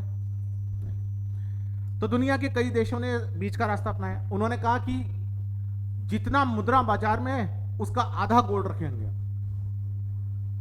है कि नहीं। कुछ देशों ने कहा कि जितनी मुद्रा बाजार में है कोई फिक्स रेशियो नहीं, जो हमारे केंद्रीय बैंक को उचित लगता है उतनी मात्रा में गोल्ड रखेंगे। और भारत ने तीसरा सिस्टम अपनाया, है ना। मतलब जितनी मुद्रा बाजार में है उसके बराबर नहीं, जितनी मुद्रा बाजार में उसका आधा नहीं, जितनी मुद्रा बाजार में उसका चौथाई नहीं, कोई फिक्स रेशियो नहीं। जो भारत को उचित लगता है केंद्रीय बैंक को उतना रिजर्व हम अपने पास में रखेंगे, लेकिन वो 200 करोड़ से कम नहीं होगा। समय के साथ साथ वो बढ़ाया जा सकता है और बढ़ गया है। अब इसका लाभ क्या होगा? क्या लाभ होगा तुम बताओ। मतलब सरकार ने जितनी मुद्रा मार्केट में जारी कर रखी उसके कुछ उसके एवज में गोल्ड रखा है अपने पास। आरबीआई मतलब सरकार ने, क्या फायदा होगा?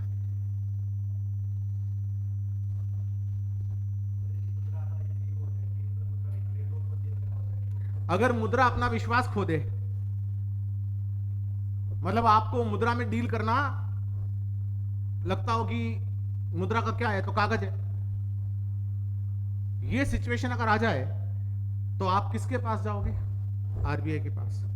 आरबीआई उसके बदले में, आपने अगर आरबीआई को 5,000 रुपए दिए कि इस 5,000 रुपए की वैल्यू नहीं है, कोई ले नहीं रहा मेरे से, तो आरबीआई 5,000 का मूल्य का गोल्ड दे सकता है कि नहीं दे सकता? और गोल्ड कोई लेने से मना कर सकता है क्या? अंतरराष्ट्रीय वैल्यू है उसकी। वैल्यू तो क्या है? अंतरराष्ट्रीय वैल्यू है। समझ में आया कि नहीं आया? अब आपका क्वेश्चन ये होगा कि फिर आरबीआई ने अगर इतना बड़ा रिस्क है तो जितनी मुद्रा जारी की हुई है उतना ही गोल्ड क्यों नहीं रख रखा है? विकास, ठीक है फिजिबल नहीं है एक तो, लेकिन फिजिबल नहीं है फिर भी रिस्क तो है।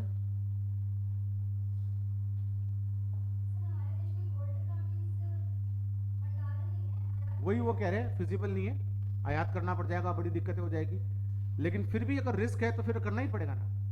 मान लो अगर मैं आपको बोलूं इस पंखे के नीचे बैठना जान का रिस्क है, तो आप कहोगे जी भाई जान तो सबसे आगे, यहाँ आ जाएंगे, आगे बैठ जाएंगे, गर्मी ले लेंगे भाई। ऐसा थोड़ी कि पंखे के नीचे बैठो और किसी भी दिन आपके ऊपर गिर जाए। मान लो अगर ये रिस्क हो तो, है नहीं, डरना मत। लेकिन अगर हो तो, हाँ प्रिया, उतना ही भंडार आरबीआई अगर नहीं रख रहा तो क्या सच में हम रिस्क में जा रहे हैं क्या? नहीं। आप बताएं अनुष्का जी।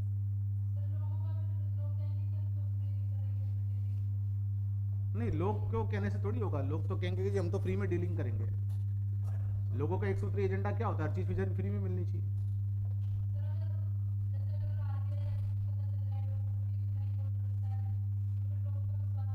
देखिए रिस्क है, बिल्कुल है, और इसीलिए आरबीआई अपनी मौद्रिक नीति बनाते समय इतने प्रिकॉशनरी मेजर रखता है कि इस रिस्क जोन में भारत कभी पहुंचे ही ना। आरबीआई कोशिश करता है कि भारतीय मुद्रा से जो भारतीयों की क्रेडिबिलिटी है, विश्वसनीयता है, वो ना घटे, और इसके लिए अगर उसको मुद्रा के लेन देन पर प्रतिबंध भी लगाने पड़ते हैं तो भी वो लगाता है। समझ में आया कि नहीं आया? ये कुछ वैसे ही है कि अगर आपके सैलरी 10,000 रुपए आती है और आपको पता है कि रिस्क ये है कि नहीं कि एक महीने में मेडिकल का खर्चा 10,000 का हो जाए, रिस्क तो है। समझ में आया? तो एक फैमिली के अंदर 10 के 10,000 रुपए तो रखे नहीं जा सकते मेडिकल के लिए। वो लोग क्या करते? कि 2,000 रुपए अलग रख लिए, अब जितना खर्चा होगा 8,000 में चलाएंगे और कोशिश करेंगे ये भी बचाओ ताकि मेडिकल का खर्चा भरपाई की जा सके। समझ में आया ना? तो आरबीआई की विभिन्न नीतियां जो है ना, वो नीतियां इसी तरह से बनती है कि भारत इस रिस्क जोन में कम से कम जाए, और आरबीआई बड़ा सक्सेसफुल रहा है। आज तक भारत इस रिस्क जोन में गया नहीं। इंडिया में कभी ऐसा नहीं हुआ कि लोग आरबीआई के पास जाकर पहुंचे और जाकर कहे जी भैया ये पकड़ो कागज का टुकड़ा अपने पास, मुझे पैसा दो, कुछ और दो। Concept clear? Minimum reserve system कितने से बना है? 115 करोड़ का गोल्ड है, 85 करोड़ की विदेशी प्रतिभूतियां। ये प्रतिभूतियां कौन सा है? ये कौन है? भूत भूतनिया कहां से आ गई? प्रतिभूति किसको कहते हैं? प्रतिभूति इंग्लिश में बोलते हैं इसको सिक्योरिटी। क्या होता है इसका मतलब? सिंपल सा मतलब बताना, जितना आपको आता है अभी उतना। हम एक पूरा चैप्टर डील करेंगे प्रतिभूति बाजार। कागजी प्रूफ ना, मतलब ये वो डॉक्यूमेंट है, ये वो कागज है जिस कागज के द्वारा उधार का लेन देन किया जा सकता है। जैसे शेयर हुए, बॉन्ड हुए, वो सब इसी तरह। 115 करोड़ की क्या होगी? गोल्ड, और 85 करोड़ की विदेशी सिक्योरिटी। मिनिमम रिजर्व सिस्टम ये बनाया कब गया? 1957। लिख लो, ये प्रणाली 1957 से प्रारंभ की गई।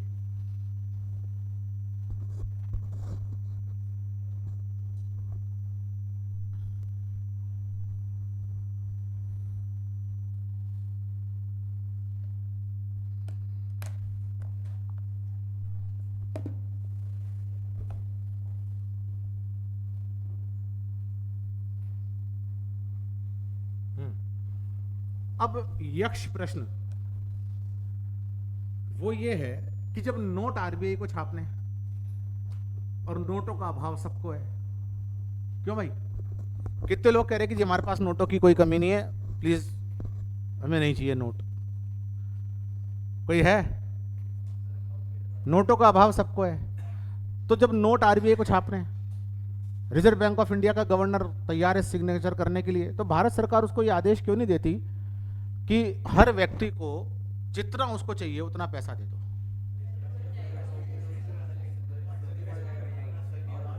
ऐसे नहीं है ना, ये संसद मत बनाओ इसको, ठीक है?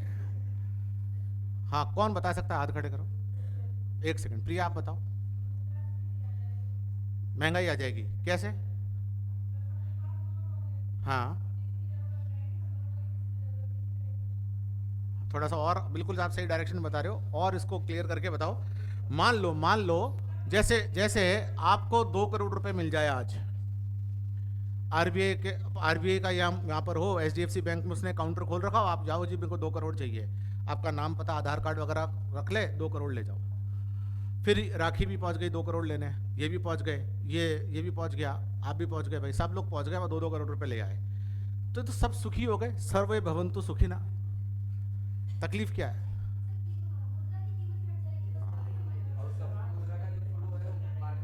हाँ, अब इसका परिणाम क्या होगा? इसका परिणाम ये होगा कि आपके पास में मुद्रा तो क्या है? ज्यादा। क्या इसी अनुपात में वस्तुओं का उत्पादन हो सकता है? नहीं हो सकता। तो वस्तुएं क्या हो जाएगी? कम।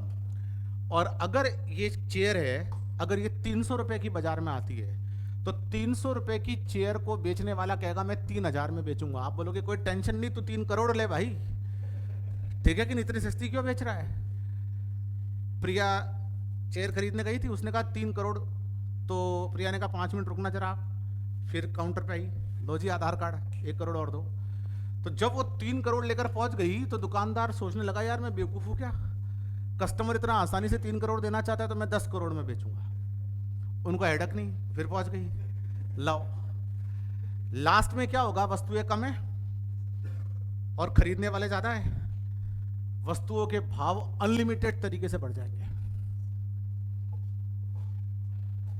समझ गए? ये वही सिचुएशन है ना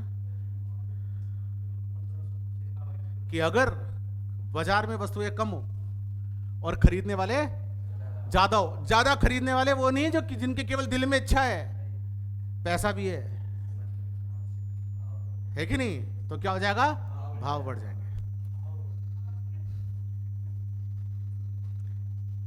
to much money chasing too few goods, ये टर्म बोली जाती है इकोनॉमी में। अत्यधिक धन कुछ वस्तुओं का पीछा कर रहा है तो वस्तुओं के भाव बढ़ जाएंगे। और कितने बढ़ेंगे? तब ये हो सकता है कि नहीं कि ये चेयर वाला कह दे कि भैया ये पैसों में नहीं खरीदी जा सकती, ये अनमोल है। तो प्रिया जी कहेंगे फिर क्या दे, हैं? नहीं नहीं इतनी महंगी, ये तो सरकार ने मना कर रखा है। वो प्रिया जी को बोलेंगे कि ऐसा एक पोडियम साथ लाओ, वस्तु के बदले वस्तु तो चल सकती है कि नहीं? वो कहां से लाएंगी? वो बनाती क्या घर में? और जो पोडियम बनाता हो वो चेयर नहीं बना लेगा? तो उन्होंने कहा जी वो नहीं, तो फिर क्या है? तो उन्होंने कहा जी कुछ नहीं, पैसे है बस। तो बोले पैसे नहीं, चश्मा दे दो अपना, है कि नहीं? ये भी 5 करोड़ में बिक जाएगा। अजीब सी हालत हो जाएगी कि नहीं हो जाएगी? क्यों सैफ, आप सहमत हैं इन बातों से? हाँ। तो ये कंडीशन है कि जब इंडिया में कोविड-19 क्राइसिस आया था ना, उस समय तेलंगाना के सीएम के चंद्रशेखर राव ने एक सुझाव दिया था कि government should use the helicopter money. उसका मतलब ये नहीं कि हेलीकॉप्टर से छिड़काव हो, उसका मतलब है कि सरकार अर्थव्यवस्था में पैसा डाले, और छोटा मोटा नहीं, बड़ा भारी पैसा डाले, वरना बाजार में वस्तुएं पड़ी रहेगी और खरीदने वाला कोई है नहीं। हर आदमी बेरोजगार बैठा है क्योंकि कोविड-19 के कारण आदमी घर में बंद है। तो हेलीकॉप्टर मनी डाले, मतलब बैंकों के, आपके लोगों के, हमारे जो अकाउंट है उनमें कुछ पैसा बिना बात के डाले, ताकि वो बाजार में जाकर खरीदे। वरना वो कुर्सी वाला 300 की कुर्सी 150 में बेचने को तैयार है, पर 150 नहीं है आपके पास तो। और अगर वो 50 में बेचेगा तो क्या नई कुर्सियों का प्रोडक्शन करेगा? क्या करेगा? ये कॉन्सेप्ट है हेलीकॉप्टर मनी का। कई सरकारें यूज करती है, कई सरकारें इस कॉन्सेप्ट को यूज करती है। हेलीकॉप्टर का मतलब क्या हुआ? इसको वो मत समझना कि जी बिल्कुल हेलीकॉप्टर उड़ रहा है और आपको बोले कि सब लोग छत पर आ जाएं, है कि नहीं, और भगदड़ मत मचाए, हेलीकॉप्टर फिर आएगा 1 घंटे बाद, ठीक है? और फिर आप मचाओगे नहीं भगदड़। मान लो दिन में 5 बार हेलीकॉप्टर पैसा छिड़क गया तो आपके लिए ज्यादा महत्वपूर्ण क्या रहेगा?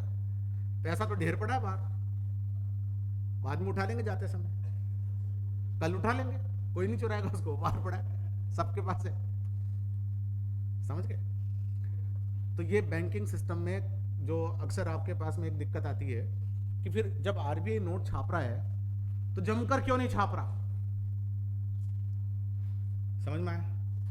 अब यहीं पर एक कॉन्सेप्ट को डिस्कस हमें कर लेना चाहिए। एक और, एक तो हेलीकॉप्टर मनी वाला कॉन्सेप्ट डिस्कस हो गया कि नहीं हो गया? क्यों भाई? आपने सुना होगा कि सन 2016 में, ईस्वी सन 2016 में प्रधानमंत्री जी ने टीवी पर आकर prime minister at the rate of 8 PM, जब भी आप ये सुन लो समझ जाना कुछ क्रांतिकारी होने वाला है। बाकी प्रधानमंत्री जी जितने भी अनाउंसमेंट करते हैं वो 8 PM को नहीं करते, आप देख लेना कभी भी। लॉकडाउन लगाया था 8 PM, नोटबंदी की थी 8 PM, prime minister at the rate of 8 PM, ठीक है ना? तो अगर मक्खी तो नहीं बैठी यहाँ पे, मक्खियों का बड़ा प्रकोप है, देखो।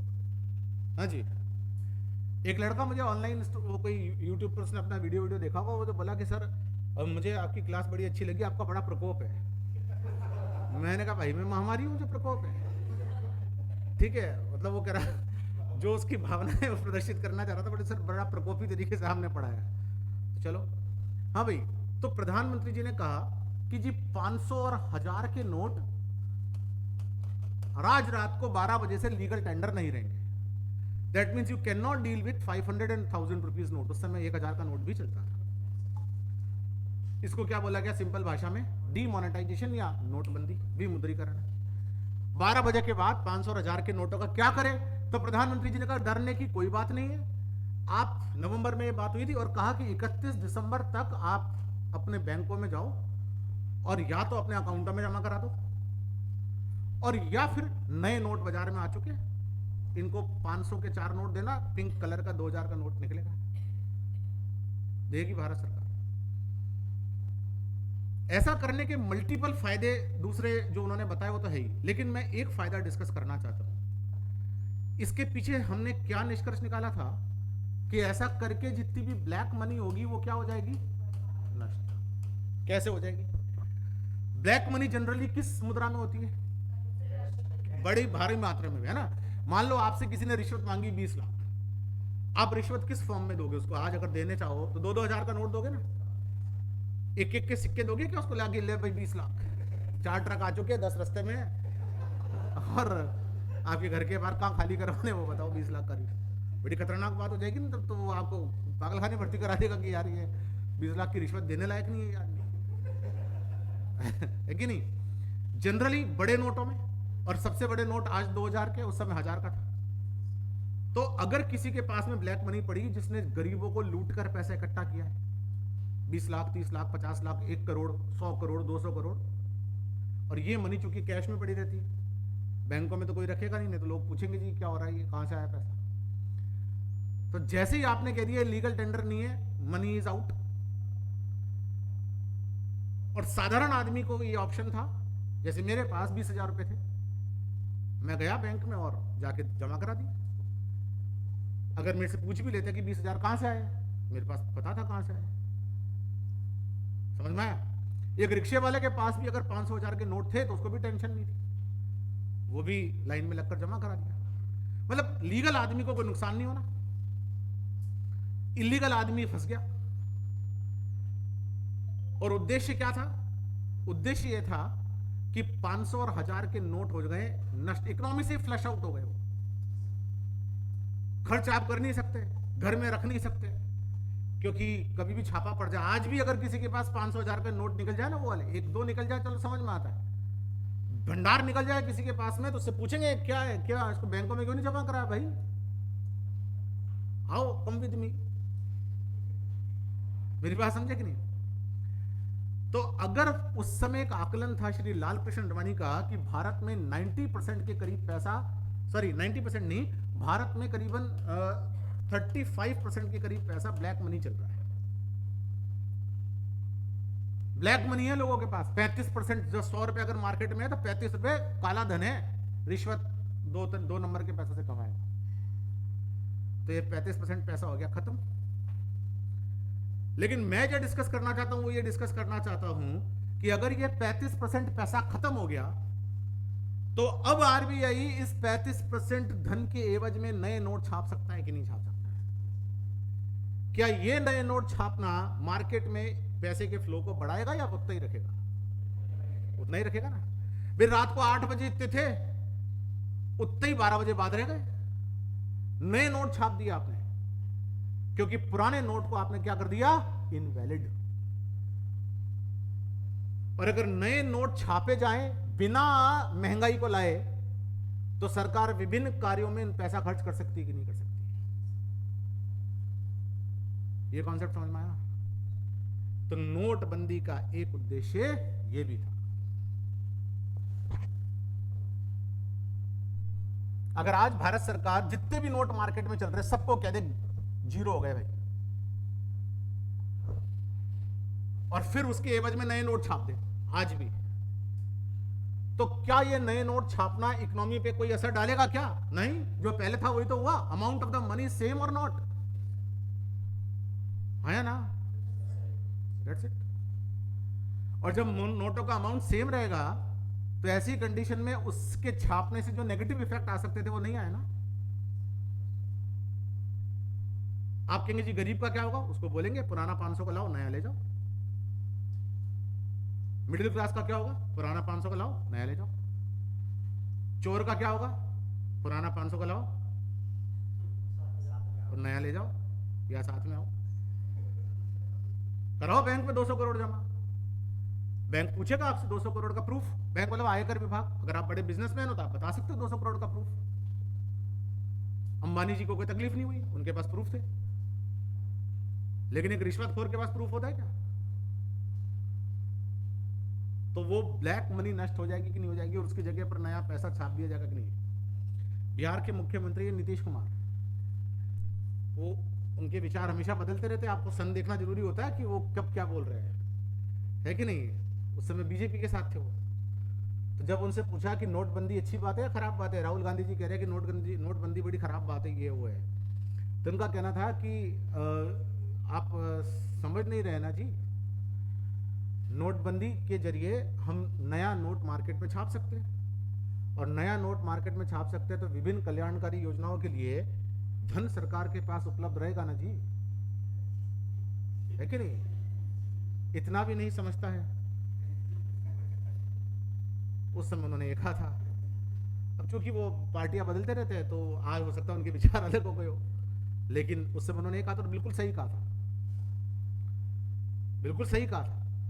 क्या कि नोट आप छाप सकते हो इसके जगह पे। वॉइस प्रॉब्लम तो क्योंकि वॉइस प्रॉब्लम आ रही है क्या? सारे लोग एक बार देख लो, वॉइस प्रॉब्लम आ रही हो तो देखेंगे। चलिए जी, समझ में आ रहा है आपको? नोट छापने के दोनों कॉन्सेप्ट मैंने क्लियर कर दिए। भर भर के नोट क्यों नहीं छापे जा रहे? महंगाई आ जाएगी। नोटबंदी से नोट छापने का क्या रिलेशन है, वो समझ में आया कि नहीं आया?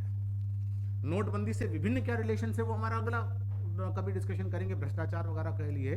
लेकिन नोटबंदी एक्स्ट्रा नोट छापने में कैसे मददगार है, ये समझ में आया या नहीं आया?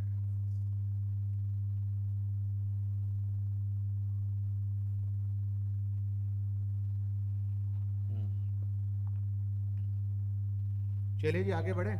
हाँ पूछिए।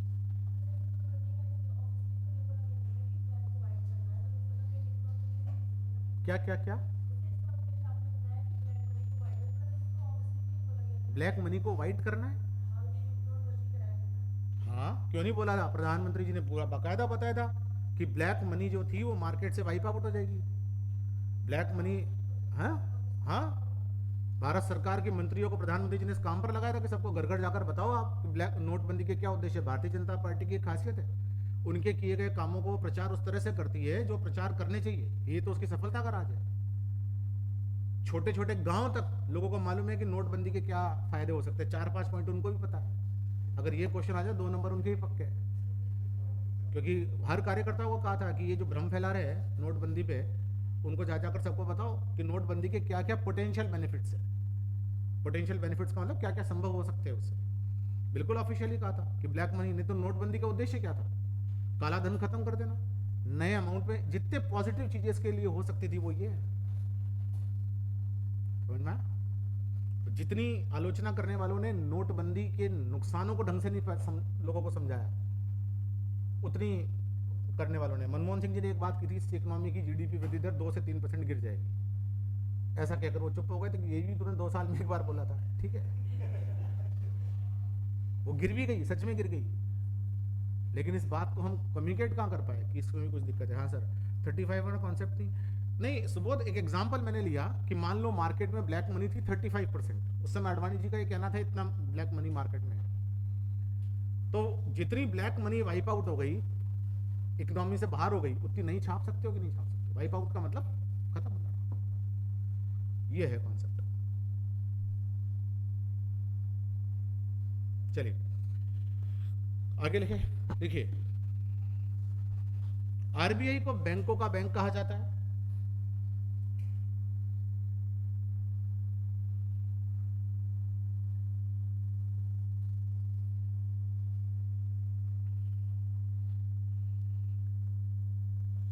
क्योंकि जब बैंकों को आवश्यकता होती है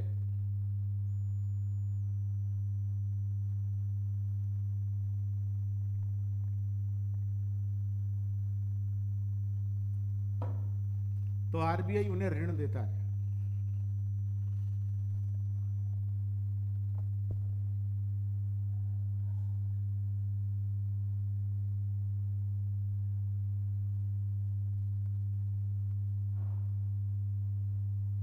इसीलिए इसे अंतिम आश्रयदाता बैंक भी कहते हैं।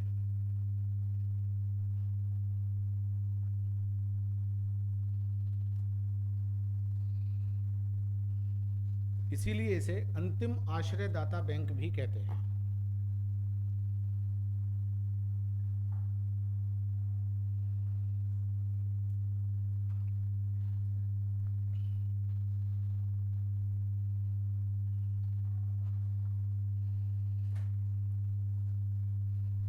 नेक्स्ट पॉइंट लिखिए, आरबीआई भारतीय मुद्रा की विनिमय दर को, एक्सचेंज रेट को, भारतीय मुद्रा की विनिमय दर को या एक्सचेंज रेट को प्रबंधित करने का कार्य भी करता है। भारतीय मुद्रा की विनिमय दर को, मतलब एक्सचेंज रेट को प्रबंधित करने का कार्य भी करता है।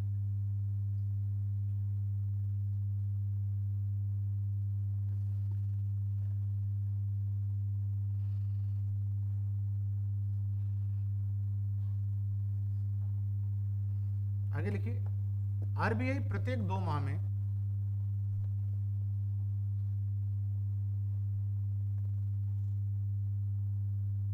अपनी एक मौद्रिक नीति जारी करता है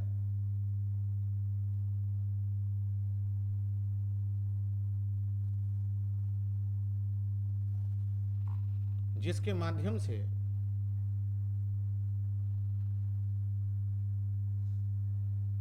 आरबीआई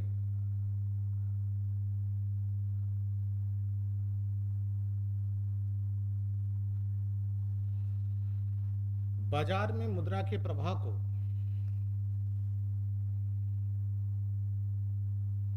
नियंत्रित करने का कार्य करता है।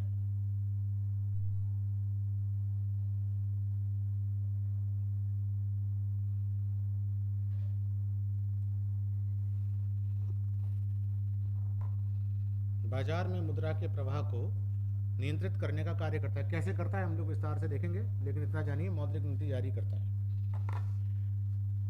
पैराग्राफ बदल के लिखिएगा,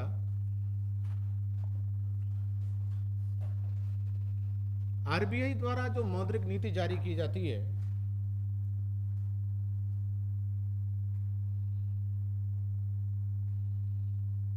आरबीआई द्वारा जो मौद्रिक नीति जारी की जाती है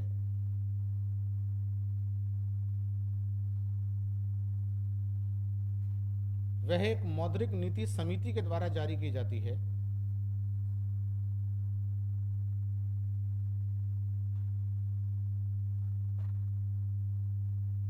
वह एक मौद्रिक नीति समिति के द्वारा जारी की जाती है।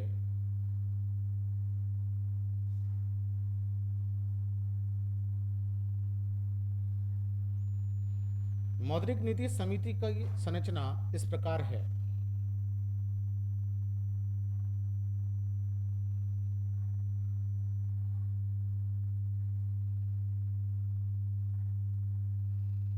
मौद्रिक नीति समिति की संरचना इस प्रकार है, और लिखिए जरा,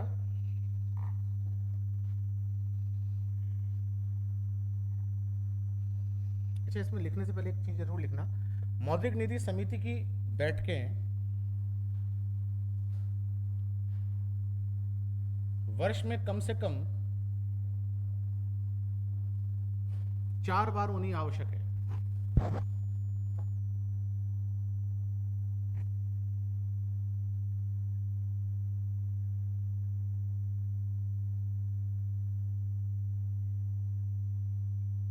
अब जरा संरचना लिखना, देखिए मौद्रिक नीति समिति में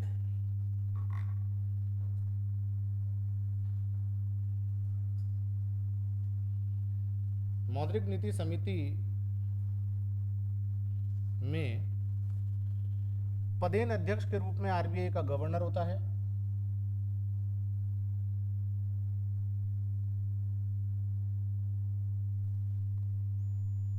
और 5 अन्य सदस्य होते हैं। टोटल कितने हो गए? 6।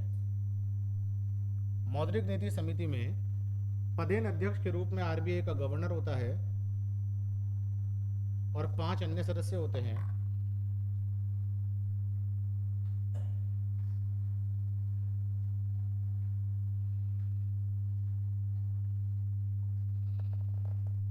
इसका गठन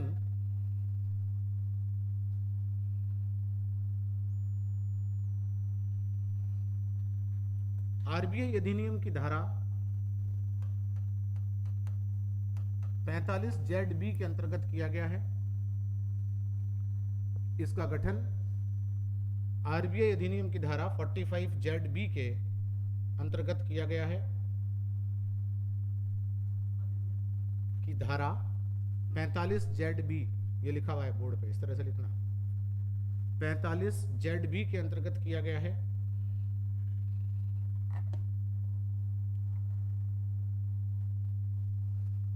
समिति का कोरम 4 सदस्यों का है। समिति का कोरम 4 सदस्यों का है।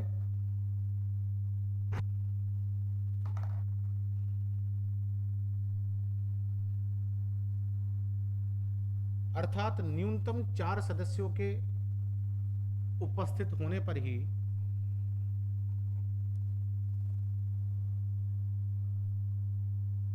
समिति कार्य करेगी।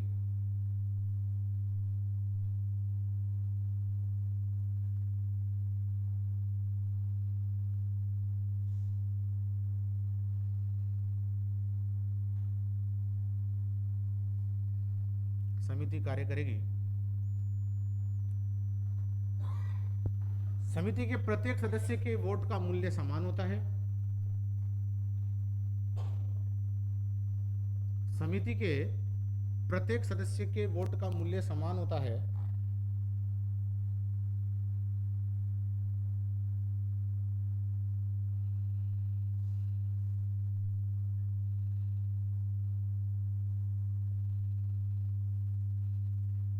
और यदि समिति में टाई हो जाए, यानी कि दोनों पक्षों में बराबर मत पड़ जाए, और यदि समिति में टाई हो जाए, टाई का मतलब होता है दोनों पक्षों में बराबर मत पड़ जाए,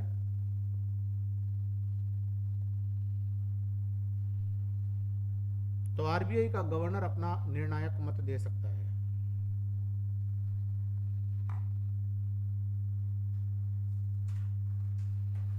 तो आरबीआई का गवर्नर अपना निर्णायक मत दे सकता है।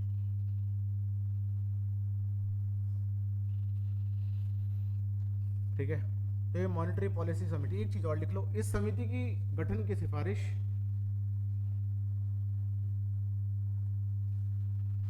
उर्जित पटेल समिति के द्वारा की गई थी।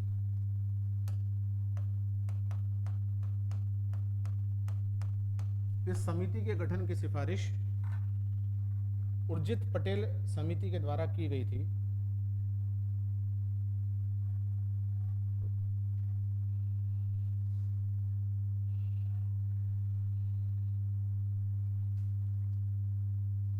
मौद्रिक नीति से संबंधित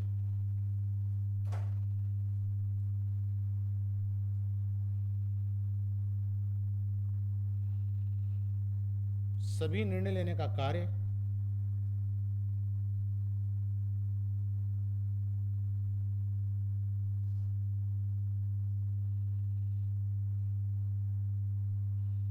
मौद्रिक नीति से संबंधित सभी निर्णय लेने का कार्य इसी समिति के द्वारा किया जाता है।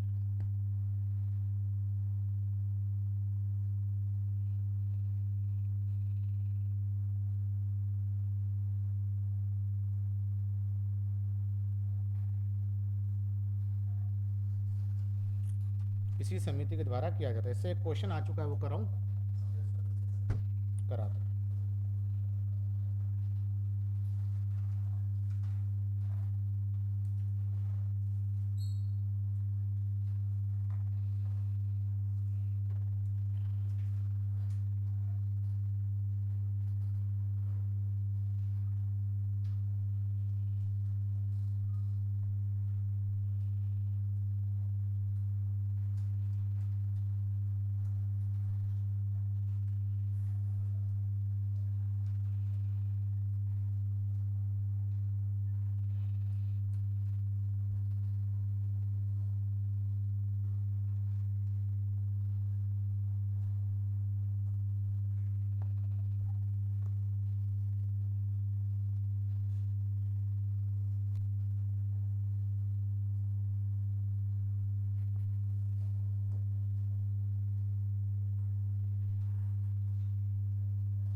हिंदी तर्जुमा मैं कर रहा हूं, ठीक है? Left translation. Which of the following statement is or are correct regarding the monetary policy committee? Monetary policy committee से संबंधित निम्नलिखित कथनों में से कौन सा सत्य है? It decides the RBI benchmark interest rates. ये आरबीआई की विभिन्न ब्याज दरों को निर्धारित करती है। सत्य है ना? अभी तो लिखा है तो जल्दी भूल गए। विनिमय दर नहीं, ब्याज दरें, विभिन्न benchmark interest rates. It is a 12-member body including the governor of RBI and it reconstituted every year. ये एक 12 सदस्यीय संगठन है। इतना सुनते ही गलत हो गया कि नहीं हो गया? कितने हैं? 6 है कि नहीं? तो ये गलत हो गया। It functions under the chairmanship of the union finance minister. इसका अध्यक्ष केंद्रीय वित्त मंत्री होता है। कौन होता है? आरबीआई का गवर्नर होता है। ये गया, ये क्वेश्चन आ चुका है यूपीएससी 17 या 18 में कभी आया है? ठीक है,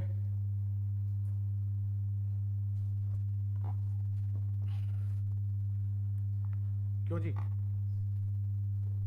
चीज क्लियर हो रही कि नहीं भाई?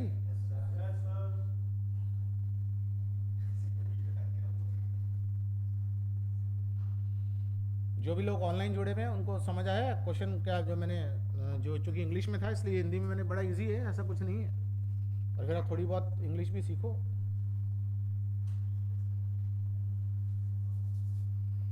मतलब ये है कि मॉनेटरी पॉलिसी कमेटी के बारे में आपको, यानी कि मौद्रिक नीति समिति के बारे में अगर आपको बेसिक इंफॉर्मेशन भी है तो ये क्वेश्चन सही है, हो जाएगा कि नहीं हो जाएगा? कोई इन डेप्थ कुछ नहीं पूछा है। चेयरपर्सन कौन होता है? आरबीआई का गवर्नर, तो तीसरा गलत है।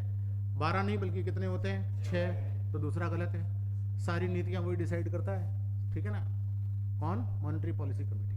हमने कुछ एडिशनल जानकारी आपको दे दी। कोरम कितने का है? 4। कोरम का मतलब होता है मिनिमम अटेंडेंस उस दिन कितनी होनी चाहिए? 4 लोगों की, है कि नहीं? अगर उस दिन एक समिति की कोई बैठक जिसमें अकेला चेयरमैन आ जाए तो नहीं, मतलब उस बैठक की कोई वैलिडिटी नहीं है, नल एंड वॉइड है वो। 4 मेंबर भी अगर नहीं आए तो वो बैठक किसी क्रियाकलापों की कोई वैल्यू नहीं है। उसी तरीके से अगर टाई हो जाए तो डिसाइसिव वोट कौन दे सकता है? चेयरमैन। और चेयरमैन कौन है? आरबीआई का गवर्नर, ना कि केंद्रीय वित्त मंत्री। चेयरमैन कौन है? आरबीआई का गवर्नर, ना कि केंद्रीय वित्त मंत्री। आज इतना ही, कल कंटिन्यू करते हैं।